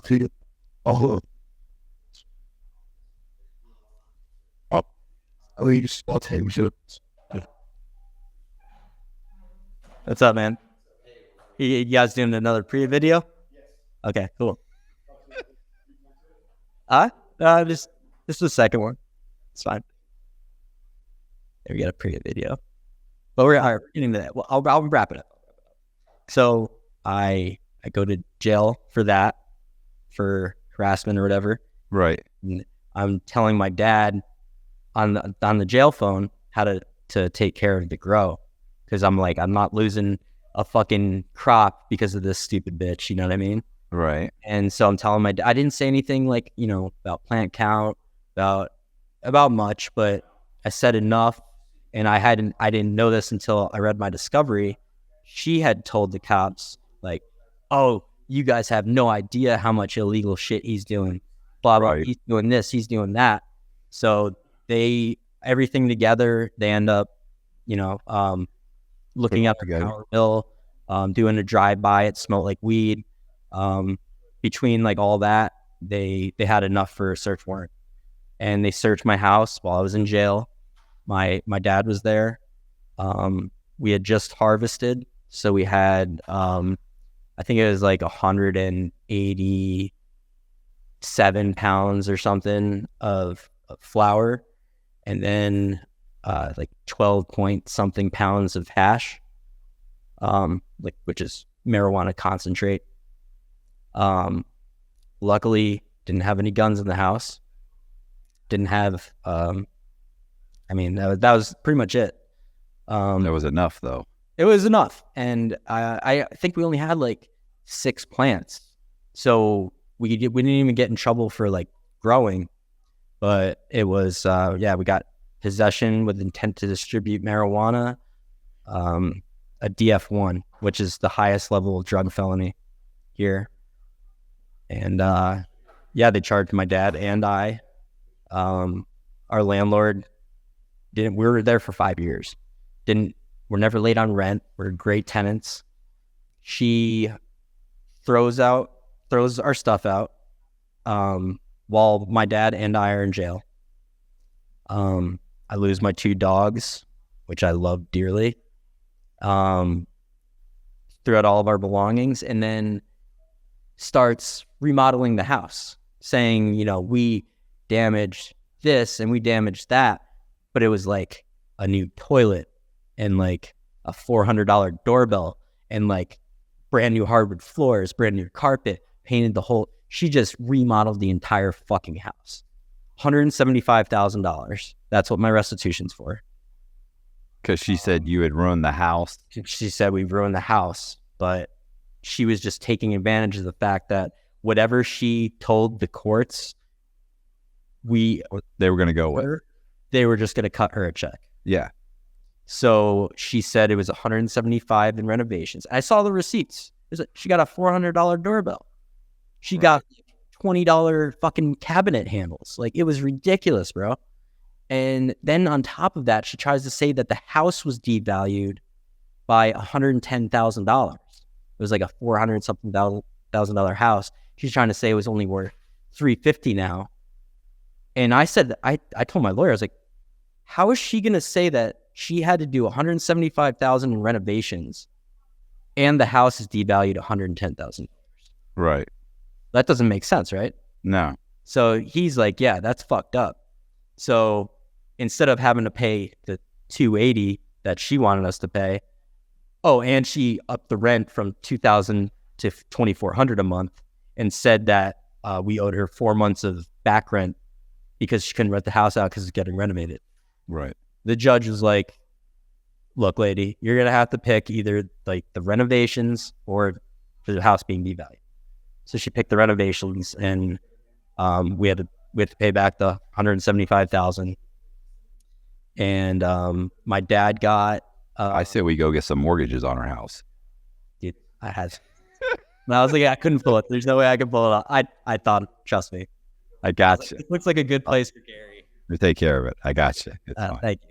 Good man. As soon as you get 5 years when you get out of the halfway house. Yeah.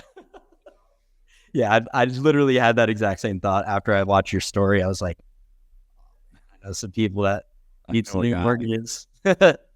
So, yeah, so my dad got 6 months jail and 3 years probation, and they knew it was all mine. So Right. I got 5 years in the halfway house because here you can get direct sentence to the halfway. Right. But if I fuck up and get regressed, I go to state prison for 5 years or whatever's left of my sentence. I also got 10 years probation consecutive to my 5 years. Right. So we ran through that pretty quick. I thought it was going to be longer. No, it's good. It's perfect. That's a good time. It's if we had the ghost gun thing in there, it would have been. Well, That's we'll talk about it. We'll talk about it. We'll do another one. We're gonna do another one. No, that will be great, dude. I started doing research because I want to, I haven't done that stuff since 2021, so I wanted to see what I've been missing out on. Right, bro. They have plans on there for a 3D printed hand grenade you can make. all right. Listen, you're gonna get. I'd be shocked if this thing gets monetized at all. You've only said marijuana, hash, weed. You only said all that stuff. Have Colby cut that part out. Dude, that's a couple hundred. I don't know if he can. We'll see. He'll upload it. We'll see what he can come up with. Okay. If I have to go through and bleep them all, God, that'd suck. Bleep what? Listen, like if you say you can usually say the name of a drug once or twice, but if you're repeatedly saying it over and over and over and over again. You should have told me that. I know. I wasn't really thinking about it as much but then you were going into it and going into it and going into it. And I was like, wow, he's really getting into this. And then I started thinking, how many times has he said, hash, coke, marijuana? I was like, oh God, that's a lot. You can't even say hash? Well, I don't know. I mean, it's obviously, it's a derivative. Well, look, like they know it's not like you have to say methamphetamine. If you just say meth enough times, they're going to be like, oh, they're talking about drugs. Okay. So they know all the slang words. Not all of them, I'm sure, but we'll see. We'll see what happens. We'll figure it out. My bad, bro. No, it's not your fault. This isn't, this is, I should have, I didn't realize how, I didn't realize how prolific you were. So, but it's okay. It'll work out. We'll fix it. Figure it out. If it needs to be fixed at all, I'd be shocked. What's so funny is I have some guys that have just said tons of stuff and then it's perfectly fine. About other guys who have mentioned it a few times and it gets demonetized and they just will not monetize the video. Can you appeal it? Yeah, you could appeal it a few times, but after you appeal it once or twice, they'll put a thing on there where it says, listen, enough already. Like, well, you keep asking every 3 months, but we're not changing our mind. Like, it's been determined. Yeah. I have one that's after multiple reviews, we've determined. It's like, all right. But anyway, so. Did you have any questions or anything? No, I mean, I think you were super thorough. I mean, you're stuck in the halfway house now. And it sounds like you just recently realized you owe $175,000 and you're not getting out of the halfway house until. I just can't imagine spending that much time in a halfway. No. So I can still go non-residential. Which means ankle monitor at home. No ankle monitor. No? Oh. No ankle monitor. Okay. Just living at home, but they're I need to show receipts every time I spend money. They're managing or keeping an eye on my finances. They are making sure I'm working full time. I don't think I can leave the county. So it's some restrictions, but it's more Honestly, like well, like federal probation. yeah, it's like probation. And it'll be like 7 months in here residential, and then whatever time after that, non-residential. So, you're fine. I mean, You're lucky. Yeah. Bro, if they knew half the shit I really did, What I'd be in the feds right now. What happened with the girlfriend? Did you ever hear from her? Fuck no, dude. No. Fuck that bitch. I mean, I'm sure she's probably sorry. She probably feels bad. You know what? I don't care. You don't think? I could give two shits. Oh, okay. A hot mess because she was not slowing down when I was Right. So yeah. Did you see the video we released? Like, I think yesterday, Sunday. Which one was that? This chick, Danica, about she broke her boyfriend out of state prison. Oh, I saw that wasn't on Spotify. No, it's on my channel. Yeah, no, I saw that when I was looking at your channel this morning. I want to watch that. Yeah, I haven't seen that yet. Yeah, she's like we don't typically edit videos, but it was over 3 hours long, and it was like 3.5, a little bit more than 3.5 hours long, and now I think Colby got it down to like we edited roughly an hour off of it, and people are still complaining that she's rambling on and on. And I'm thinking, like, we cut a ton out. She's got a great story, but she was nervous, nervous and she was rambling, and we trimmed it down. And but she does have an interesting story because, she broke her boyfriend out of prison. Like that. I didn't watch that. That's insane. It wasn't like a camp. It was like, oh no, 2 layers of fences, guard towers. He had to get through 3 doors with Allen wrenches that she threw over. He drugged a guard. It's a serious. I'm gonna watch it. But of course, what's so funny is that when she's telling it, it doesn't feel serious. Yeah, it is. Allen wrenches. Yeah, but it is serious, and I'm kind of like just the whole time going. And she's funny about it. She's like, yeah, you mean like, kill fence. She's like, I got the bolt cutters. I'm good with a pair of bolt cutters. And she said, you're like, why do you like? She's joking around the whole time, but it takes her forever to get to the point where she's breaking. Because I don't really know the story. I read there was 2 articles I read about her that she had sent me just to kind of like, okay, you're saying you broke a guy out of jail. I'm having a hard time believing that. I'm going to need something. She sent me 2 articles, and I was like, oh, wow, this is real. It checked out. Yeah. Oh, yeah. She like really broke these 2 guys. It was just her boyfriend, but he brought a buddy. Of course. I mean, the hole's already cut. So she, So the idea that anybody would do that is so over the top insane. And she downplays it like it was Louisiana. Like, oh. Well, why didn't you say so? Yeah. Wait, not to spoil the story, but did she end up doing time for that? Oh yeah, they made it all of like 5 days. Like 5 days later, they all get arrested. They get arrested. She ends up going to jail. Well, I'm sorry, they all go to jail, but for some reason, he doesn't have she's got like $2.5 million worth of bond or something. He should have a hold on him because he's in federal prison. Like technically. You're not federal, sorry. He's in a state prison. Yeah, he's an inmate. Right, but he escaped. So they arrest him on the escape. He literally gets a low bond, because for some reason somebody didn't do something in the system to say hold him. He just escaped. Yeah, he actually gets a bond. They bond him out, and somebody bonds him out. So no.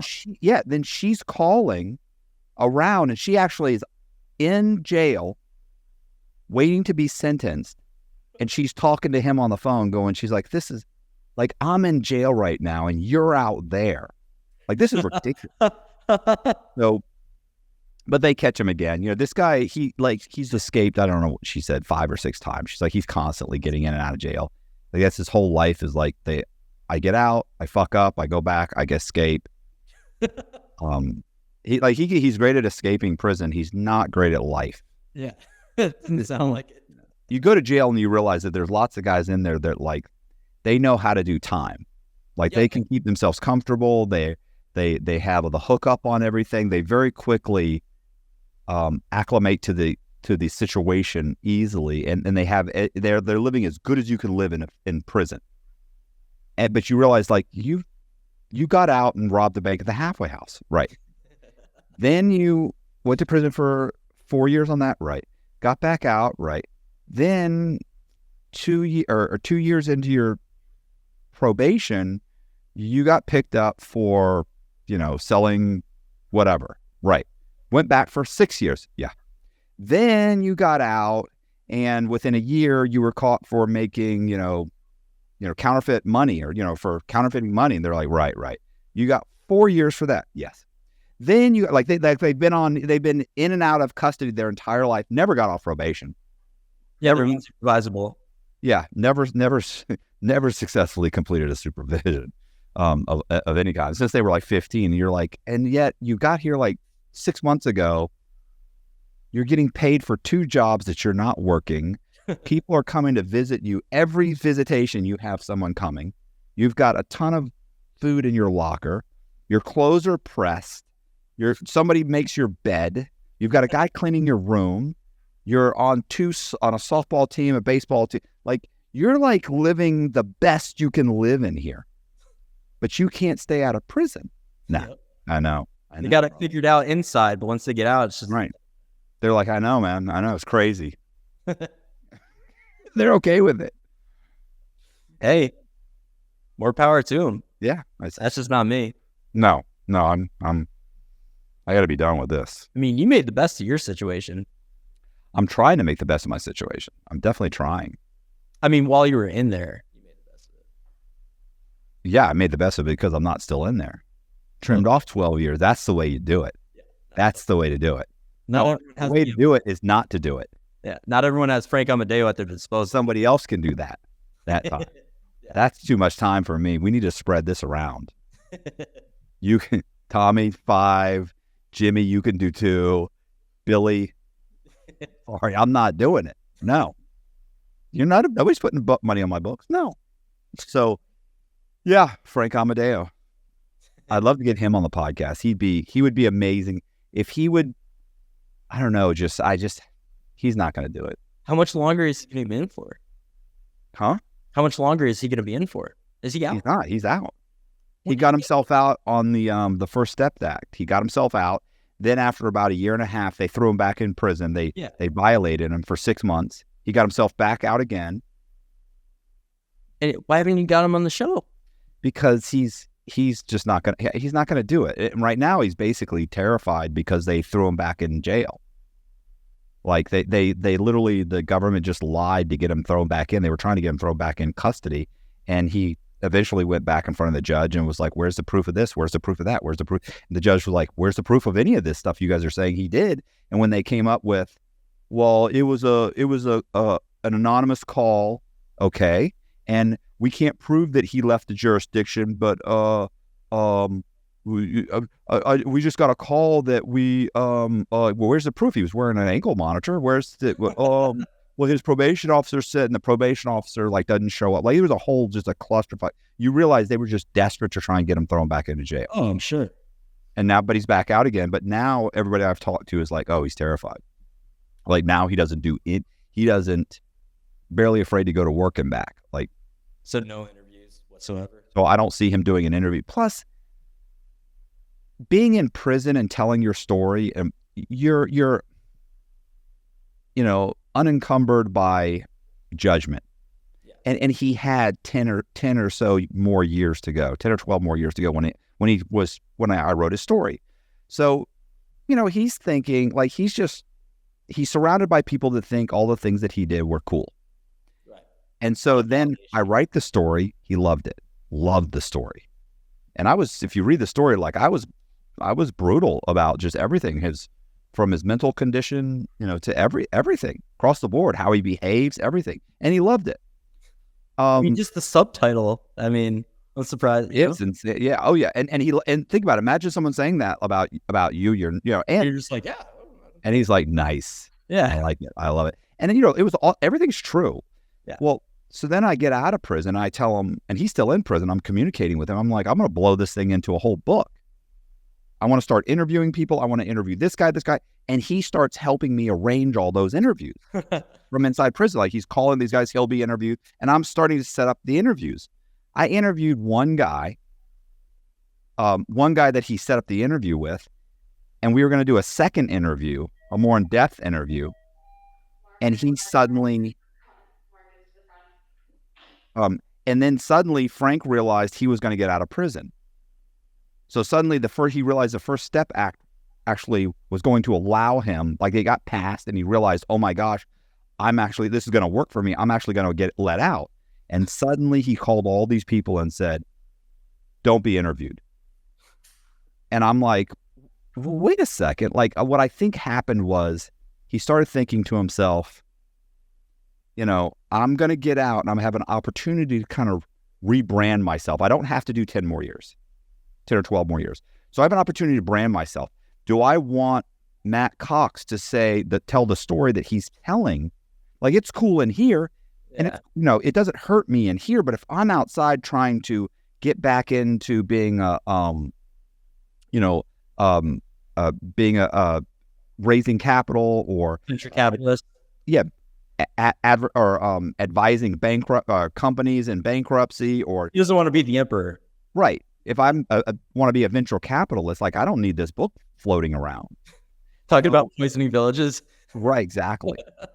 So he kind of tried to put the kibosh on it. Well, what happened was I started making phone calls. I ended up getting I went through his discovery, I did, and his docket sheet, and I got a bunch of affidavits that were filed by people about him, which were a lot like interviews. So now I was able to feather those in. I was able to go through this documentary and transcribe it and use the transcriptions of the documentary. Yeah. And so I used that as a transcript. And I used the first interview that I made with one of his guys. Then I contacted another one of his former business partners and interviewed him, which Frank he hadn't talked to him in 8 years. Since before he went to prison. Right. So he couldn't contact him because he didn't know. I contacted him. I actually have a guy who contacted me and said, look, if you ever need to track somebody down, let me know. I'm a private investigator. Absolutely. So he tracked this guy down. So I wrote the book with all of these guys' help, and I also ended up interviewing a guy who was a former CIA agent. Bustamante? Bustamante. That's how Danny met Bustamante. After he read Frank's book and I did a huge interview with him throughout the whole book, I called Danny and said, you need to get this guy on. Dude, he's brilliant. I love Bustamante. But listen what happened with Danny. And so Danny's like, who is it? What? I don't know, bro. Who are you sure? And I'm like, yeah, I'm sure. He goes, okay, well, give me his information. I'll contact him. 2 weeks later, nothing. I call him up. Did you talk to that guy? No, not yet. Oh, I'm gonna, bro. Send me the information again. Bustamante then a week or two later sends me a thing saying, hey, I've never heard from this guy. You said this guy was going to contact me? I said, okay, call him again. This went on for 2 months. Finally, Danny's like, calls me up. He's like, bro, man, I need somebody. I go, bro, I gave you a fucking guy. I gave him a great guy. Right. So he contacts him. He shows up 2-3 days later. And then Danny, like right after the episode, Danny calls me and he's like, bro, that dude's amazing. That was it. I'm like, I'm not sending you scumbag idiots. Like this guy told you the guy's brilliant. He's a former CIA. So he's had him on like 4 times. Now Bustamante's doing everybody's show. Yeah. He's doing Rogan soon. He did Sean Ryan, right? Yeah, he's done everybody. He did Lex Freeman the other day. Yep. Like he's huge. Listen, Bustamante won't return a text message from me now. Yeah, he's too big time now. Oh, of course not. I didn't talk to you. Cox sounds familiar. Huh. Rings a I think bell. I talked to a guy named Cox. Oh, that the con man guy. Oh no, I can't be associated with him. Like, so yeah. So anyway, I wrote that book, and here's the thing: Frank's read the book. So I know I actually was contacted by somebody Did you send him a copy? When it was done? No, but I know he read it because one, he's posted it on his Instagram account. He's sent people the link because when he went to jail, somebody who was talking to him contacted me and said, listen, I can't get in touch with this guy. I don't know what happened. I said, well, why are you contacting me? She said, because I know you wrote a book about him. And I said, well, how do you know I wrote a book about him? And she said, because he sent me the link to the book and told me if I wanted to know about him to read the book. Do you think it's actually him on Instagram? Yeah. Yeah? Yeah. Here's why I think it's him, because there are photographs of him that I've never seen. And these are like family photos. So I really do think it's him. Yeah. Yeah. And I definitely, not just that.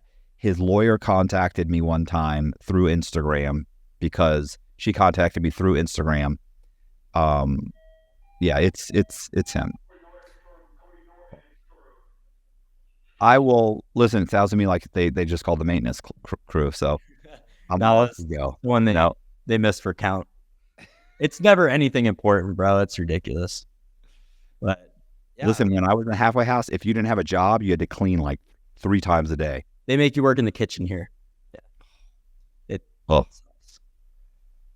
the worst. It's like, it's bad enough that like I have to be here. Now I have to go work in this fucking shithole kitchen. Like, bro, and they don't let you cook the food. You're just like bagging bologna sandwiches. And like, it's just, yeah. But at least when you have a job, you're not in the halfway house all the time, even though they're taking half your money. But do they really take half? Yeah, so 30%. So like I get like $1,000 a check like every 2 weeks, and I get to keep like a couple $100, and then they take the other 800 and they put half towards restitution. Yeah, and then half to our savings, and we get our savings when we go non-res. So that's because they care about you. Dude, it's just to reform us and help us. It's all. Yeah, it is. It is. The problem is you don't understand tough love. That's the problem. You've been coddled. They're trying to help you. Totally. It's making $6 an hour. I feel the love. People helping people. So it's funny, at the halfway house in Tampa, run by the Goodwill, they take 30% of your gross. So think about it. 20% of your check goes toward taxes. Right. So they would take the gross and they take 30, you have to write them a check for 30%. So you literally were getting, it ended up being like 47 cents on the dollar or something. It was like, I'm making 47 cents on the dollar. And then, these guys are all pissed off, like these bastards and this, that, and they all wanted to go home. But I sat there one day and I, put pen to paper and I was like, I can't live for less than this. You know what I'm saying? Because if you did them, like these guys fed us 4 times a day. Now granted, you could pay for extra stuff, but your base meal wasn't that bad. The base meal wasn't horrible. So it was like, I get 3 meals a day. I get a place to stay. They take 30%. I get 50%. All of that. I spent nothing. Like I made it like a game to spend as little as I could across the board. That's pretty much what I do. Right. And like, I remember one of the first things I did when I went to Walmart, I bought a pair of clippers, which I still have to this day. I was giving myself a haircut. Why am I going to pay $30 for somebody to cut my hair? For $40, I can get a pair of clippers. Every 2 weeks, I still do it sometimes. Really? I still cut the sides of it down. Well, I pay $10. We got a couple barbers in here. Oh, it's even better if you got a barber. Yeah. Okay. Well, I'm not letting any of those guys cut my hair at this place. Oh yeah. Some of these guys are like legit barbers. So $10, go to the laundry room. Oh, listen, some of the barbers in prison. Some of them are prison barbers. Yeah. Yeah. You're not going to get a better barber because think about it. They can spend some time on your hair. Oh, they're not trying to mash them out. They're like, it's perfect. It's, they're really like artisans. You can be an artisan. Experience. Right. You can be an artisan when you don't have to pay your bills. Yeah, right. You know? It becomes just about the finished product and not about getting them done as quick as possible. Yeah, that's true. So, but yeah, I just didn't want to use the clippers and stuff at the place. You know, some of these guys are just disgusting. Yeah, this I'm sure you're fine. he cleans shit. Like he has an apron, nice clippers. It's legit.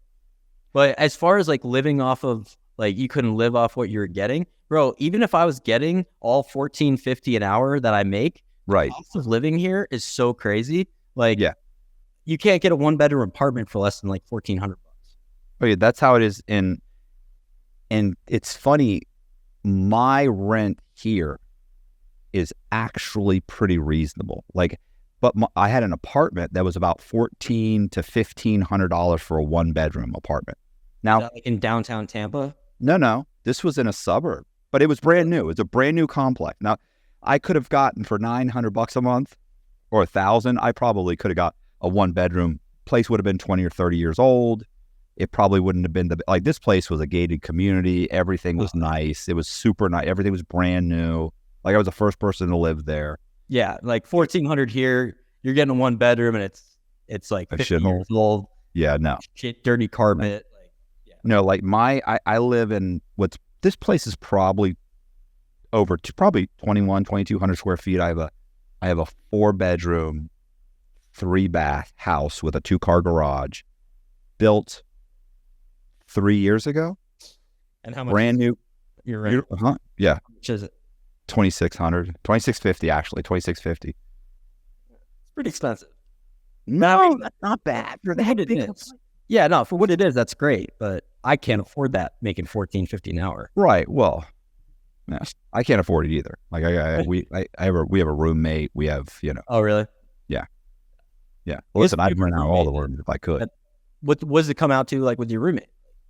You know, We're still paying like $1,900 something a month. which is great for that. Yeah. Right. And it comes with I got my studio in the middle of it. You know, you got your art studio there too, right? Or is that That's in the garage. yeah, that's great. Can't even work in the garage. You can't even walk out. It's Florida. You can't even walk outside right now. How hot is it? It's like 100 here, bro. But we don't have humidity. No, the humidity will kill you. Yeah. Yeah. I sold my car. Your Jeep? Yeah. Why? I sold it. Why? Because I drove it like I haven't had it in over a month, but like the last month I had it, I drove it like 3 times in a month. And I was like, what am I doing? Yeah. Why do I You guys have just share a to? car now? Yeah, but we don't go anywhere. We go to the gym in the morning. Jess drives us both to the gym in the morning. She drops me off. She leaves. She goes to work. I don't know what happened. I don't know where she's going during the day. She goes somewhere. She comes back with a paycheck. So if I need to go somewhere, like I'll wait on the weekends. And then I'm like, hey, I need to go to Home Depot and we need to go to Target. And she's like, cool, let's go. And if I had to, I could borrow her car. But I think I did have to I did travel to, I don't even know where I went, like Indianapolis or something. No, wait, Columbus, Ohio. I went to Columbus like 2-3 weeks ago. And I took, I think, did she drop me off? I had Uber. You flew there, right? No, I know, but I'm talking about going to the airport. Okay, yeah. I thought you were saying at first that you were driving there. I was like, that's a far drive. Did I Uber there? I think I Ubered there. That's it. But it was like $30. Yeah. It's not nothing. What are you paying for your car? $400 or $500? Fuck, I was paying like $375. The plus 400. insurance. Plus insurance was a couple hundred. A couple hundred? Yeah. A month? It was almost, yeah, but it was like 1,200. It's like $1,190 or something every 6 months. It's like $200 a month. You don't have any DUIs or anything. That sounds high. No. I've no tickets, nothing. I had one ticket. I went to driving school. I mean, the last, 15 years, you haven't really been driving much. None. So, And I'm old. right. Yeah. I live out in the middle of nowhere. That's crazy. I know. That's a lot. You should Is it? shop around. Yeah, you should shop around. It was Geico. There's better rates out there than Geico, trust me. Yeah. Oh my God. Well, listen, I'm not going to, my insurance costs. we're going to try and save money to buy a house. So, not like I used to do it. I was gonna say, I was trying to think of something. Legit, you need to actually put down a down payment. You can't get it back. Yeah. Like, what do you mean that's gone? You can't we write a check out of the closing to a construction company? No, Mr. Cox, this is their money. That's crazy. Can we bump up the purchase stay price? home. Just let Jess handle that. You shouldn't even go. It's gonna be too much temptation. First of all, I can't even think about it. She's got to buy a house anyway. She'd have to buy it, or we got to get owner financing. Can't buy it in my name. Really? So You want it was $6 million. Oh yeah. They're just going to attach to the house. I can't do that. I'm not stupid. Yeah. I would just be, I might as well rent. Yeah. You don't have trouble finding renters with like your record? No, because when they run you, your federal record doesn't show up. Yeah, they have to pay. So to get your federal record to show up, they have to pay like $80 or $100 or something. And most renters companies out here, they pay like the $40 one, which is just for state. No shit. Yeah, and even the federal one, I think it only goes back. If they do it, it only goes back so far, and then the feds don't report for them. They like after 7 years or 9 years or something, they don't report. It might, because trust me, every place I've been brand new complexes. Every single place has said, you don't have a record. So I stopped saying it. Yeah. Why bring that up? Yeah, totally. I mean, it's just silliness. What's really funny is that my landlord, who nope. I said, nope, I'm good. Ran a check, everything. And then a year later, sent me a text one day and said, I just saw you on TV. I was waiting for that. I was like, how have they not seen the home title lock commercial? And I was like, and I just sent him the emoji with the big eyes. That one, yeah. And he just sent back, ha ha ha ha ha. He goes, it's not a big deal. Listen, and he renewed my lease after that. Wow. Yeah. We've never talked about it. Hey, maybe he watches the show. I know. Here's the thing. What if you saw me on TV and I had given you the name, Lee Black, the fact that I gave you my name, I can't do anything in my name. Right. If I introduce you as Matt Cox and I say I'm going to do something, I have to do it. Yeah. I introduce myself to you as, David Silver. You better watch out. You got some problems coming your way. But, so he probably looked into it and said, he's good. Plus, I'm on probation. All he's got to do is call my probation officer. I'm done. I can never be in front of my judge again. Why? He's going to kill me, no matter what it is. It's like, oh, Mr. Cox, you were jaywalking. Well, let's give you 10 years to think about that. No matter what it is, he's going to be like, oh, no. They just No. have that for you. I don't think he has it out for me. I think he thinks I got a stiff sentence, which I know he believes he gave me a stiff sentence. The guy within the guidelines, but he also gave me a huge break. He gave me 12 years off of a 26-year sentence that Absolutely. He knows I probably, whether I think I had it coming or not, under the guidelines, I did not have it coming under the guidelines. Yeah. So, well, really, that's not true. Part of it I did have coming. I really feel like I had the whole thing coming. But I think he realizes that he didn't have to lean my way. He didn't have to do it. He probably would have slept like a baby had he not done it. And he said, you know what? I really think he got hammered. So and I do think that these things he's done, he was promised, he was told to do them. Why did he do them? Did he do them because he's a changed man? He even says that at my sentencing. He's like, I can't determine that. Doesn't matter why. Right. You did it. Right. It matters that I was told to do it. I did it. I believed I was doing it for a reason that I was told, and they were going to reduce my sentence. That's what I was told. So and I'm sure he understands what a horrible position I was in. And so he cut me a break. So, I don't have, a lot of guys hate their judges and the U.S. attorneys or or in your case, the district attorneys. Yeah. And he hated me and fuck that guy. And I just don't feel like that. I feel like the sentencing guidelines they're draconian in the federal system. They're just they're just horrible. They're horrendous. I mean, bro, how did Elizabeth Holmes get 10 years and stole how much billions of dollars, Right. and then you get 26. Right. And she went to trial. Like she didn't go in and say, look, she didn't go in and say, look, I fucked up. I want to plead guilty. I want to take. Nope. She said You got 26 years. That's crazy. she went in and said, I did do nothing. Yeah, she didn't even admit. Like, take Right. No, responsibility. accepted the responsibility to nothing. I mean, the only thing with you is like you made them look like fucking idiots. Right. They hate bad press. Yeah. They do hate bad press. You made them look So bad. they made themselves look bad.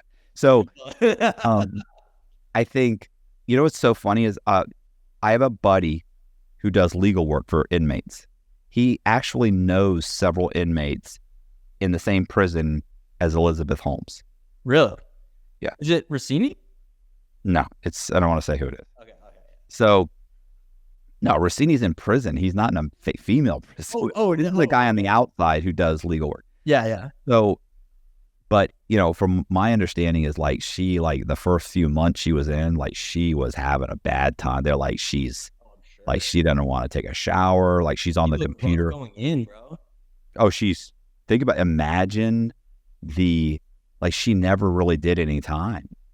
The idea that she went in, I'm saying up to this, she was on house arrest. Yeah. So In now a you're going in a mansion. Yeah. Yeah. Even if you're going to a camp, like just going from having everything in the world, like I couldn't imagine. It was bad enough for me. she's going from up here to below zero. Yeah. She's and so they were just like she stumbles around, she's depressed, all she does is want to sleep, she's on the computer, she's like mumbling to herself, like she doesn't look like she wants to take a shower, like she's just like her clothes are fucked up. They're like, you could tell she's going through it. I'm sure. It's starting to really sink in. I'm gonna be here a while. There's nothing I can do.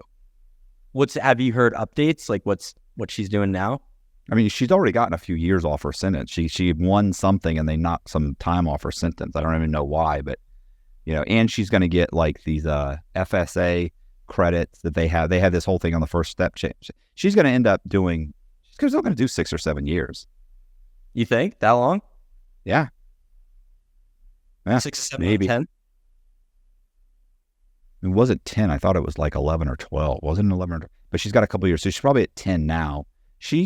Let's say 6 years. I'll bet she does 6 years. And then what did fucking Sonny get? Like 15 or 20 or something? He got more time, didn't he? She blamed it all on him. Yeah, that poor guy, man.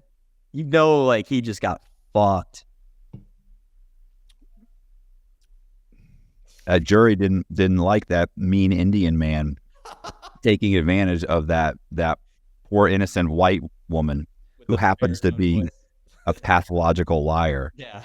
Yeah, who speaks like this and wears. Her voice is ridiculous.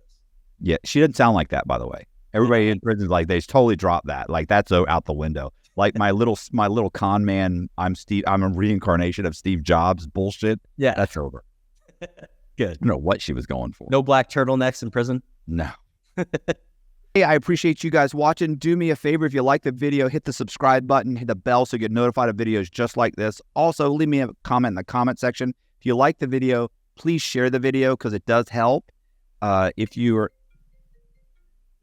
this is my booking agent. So we're gonna tell him, sorry, I can't talk right now.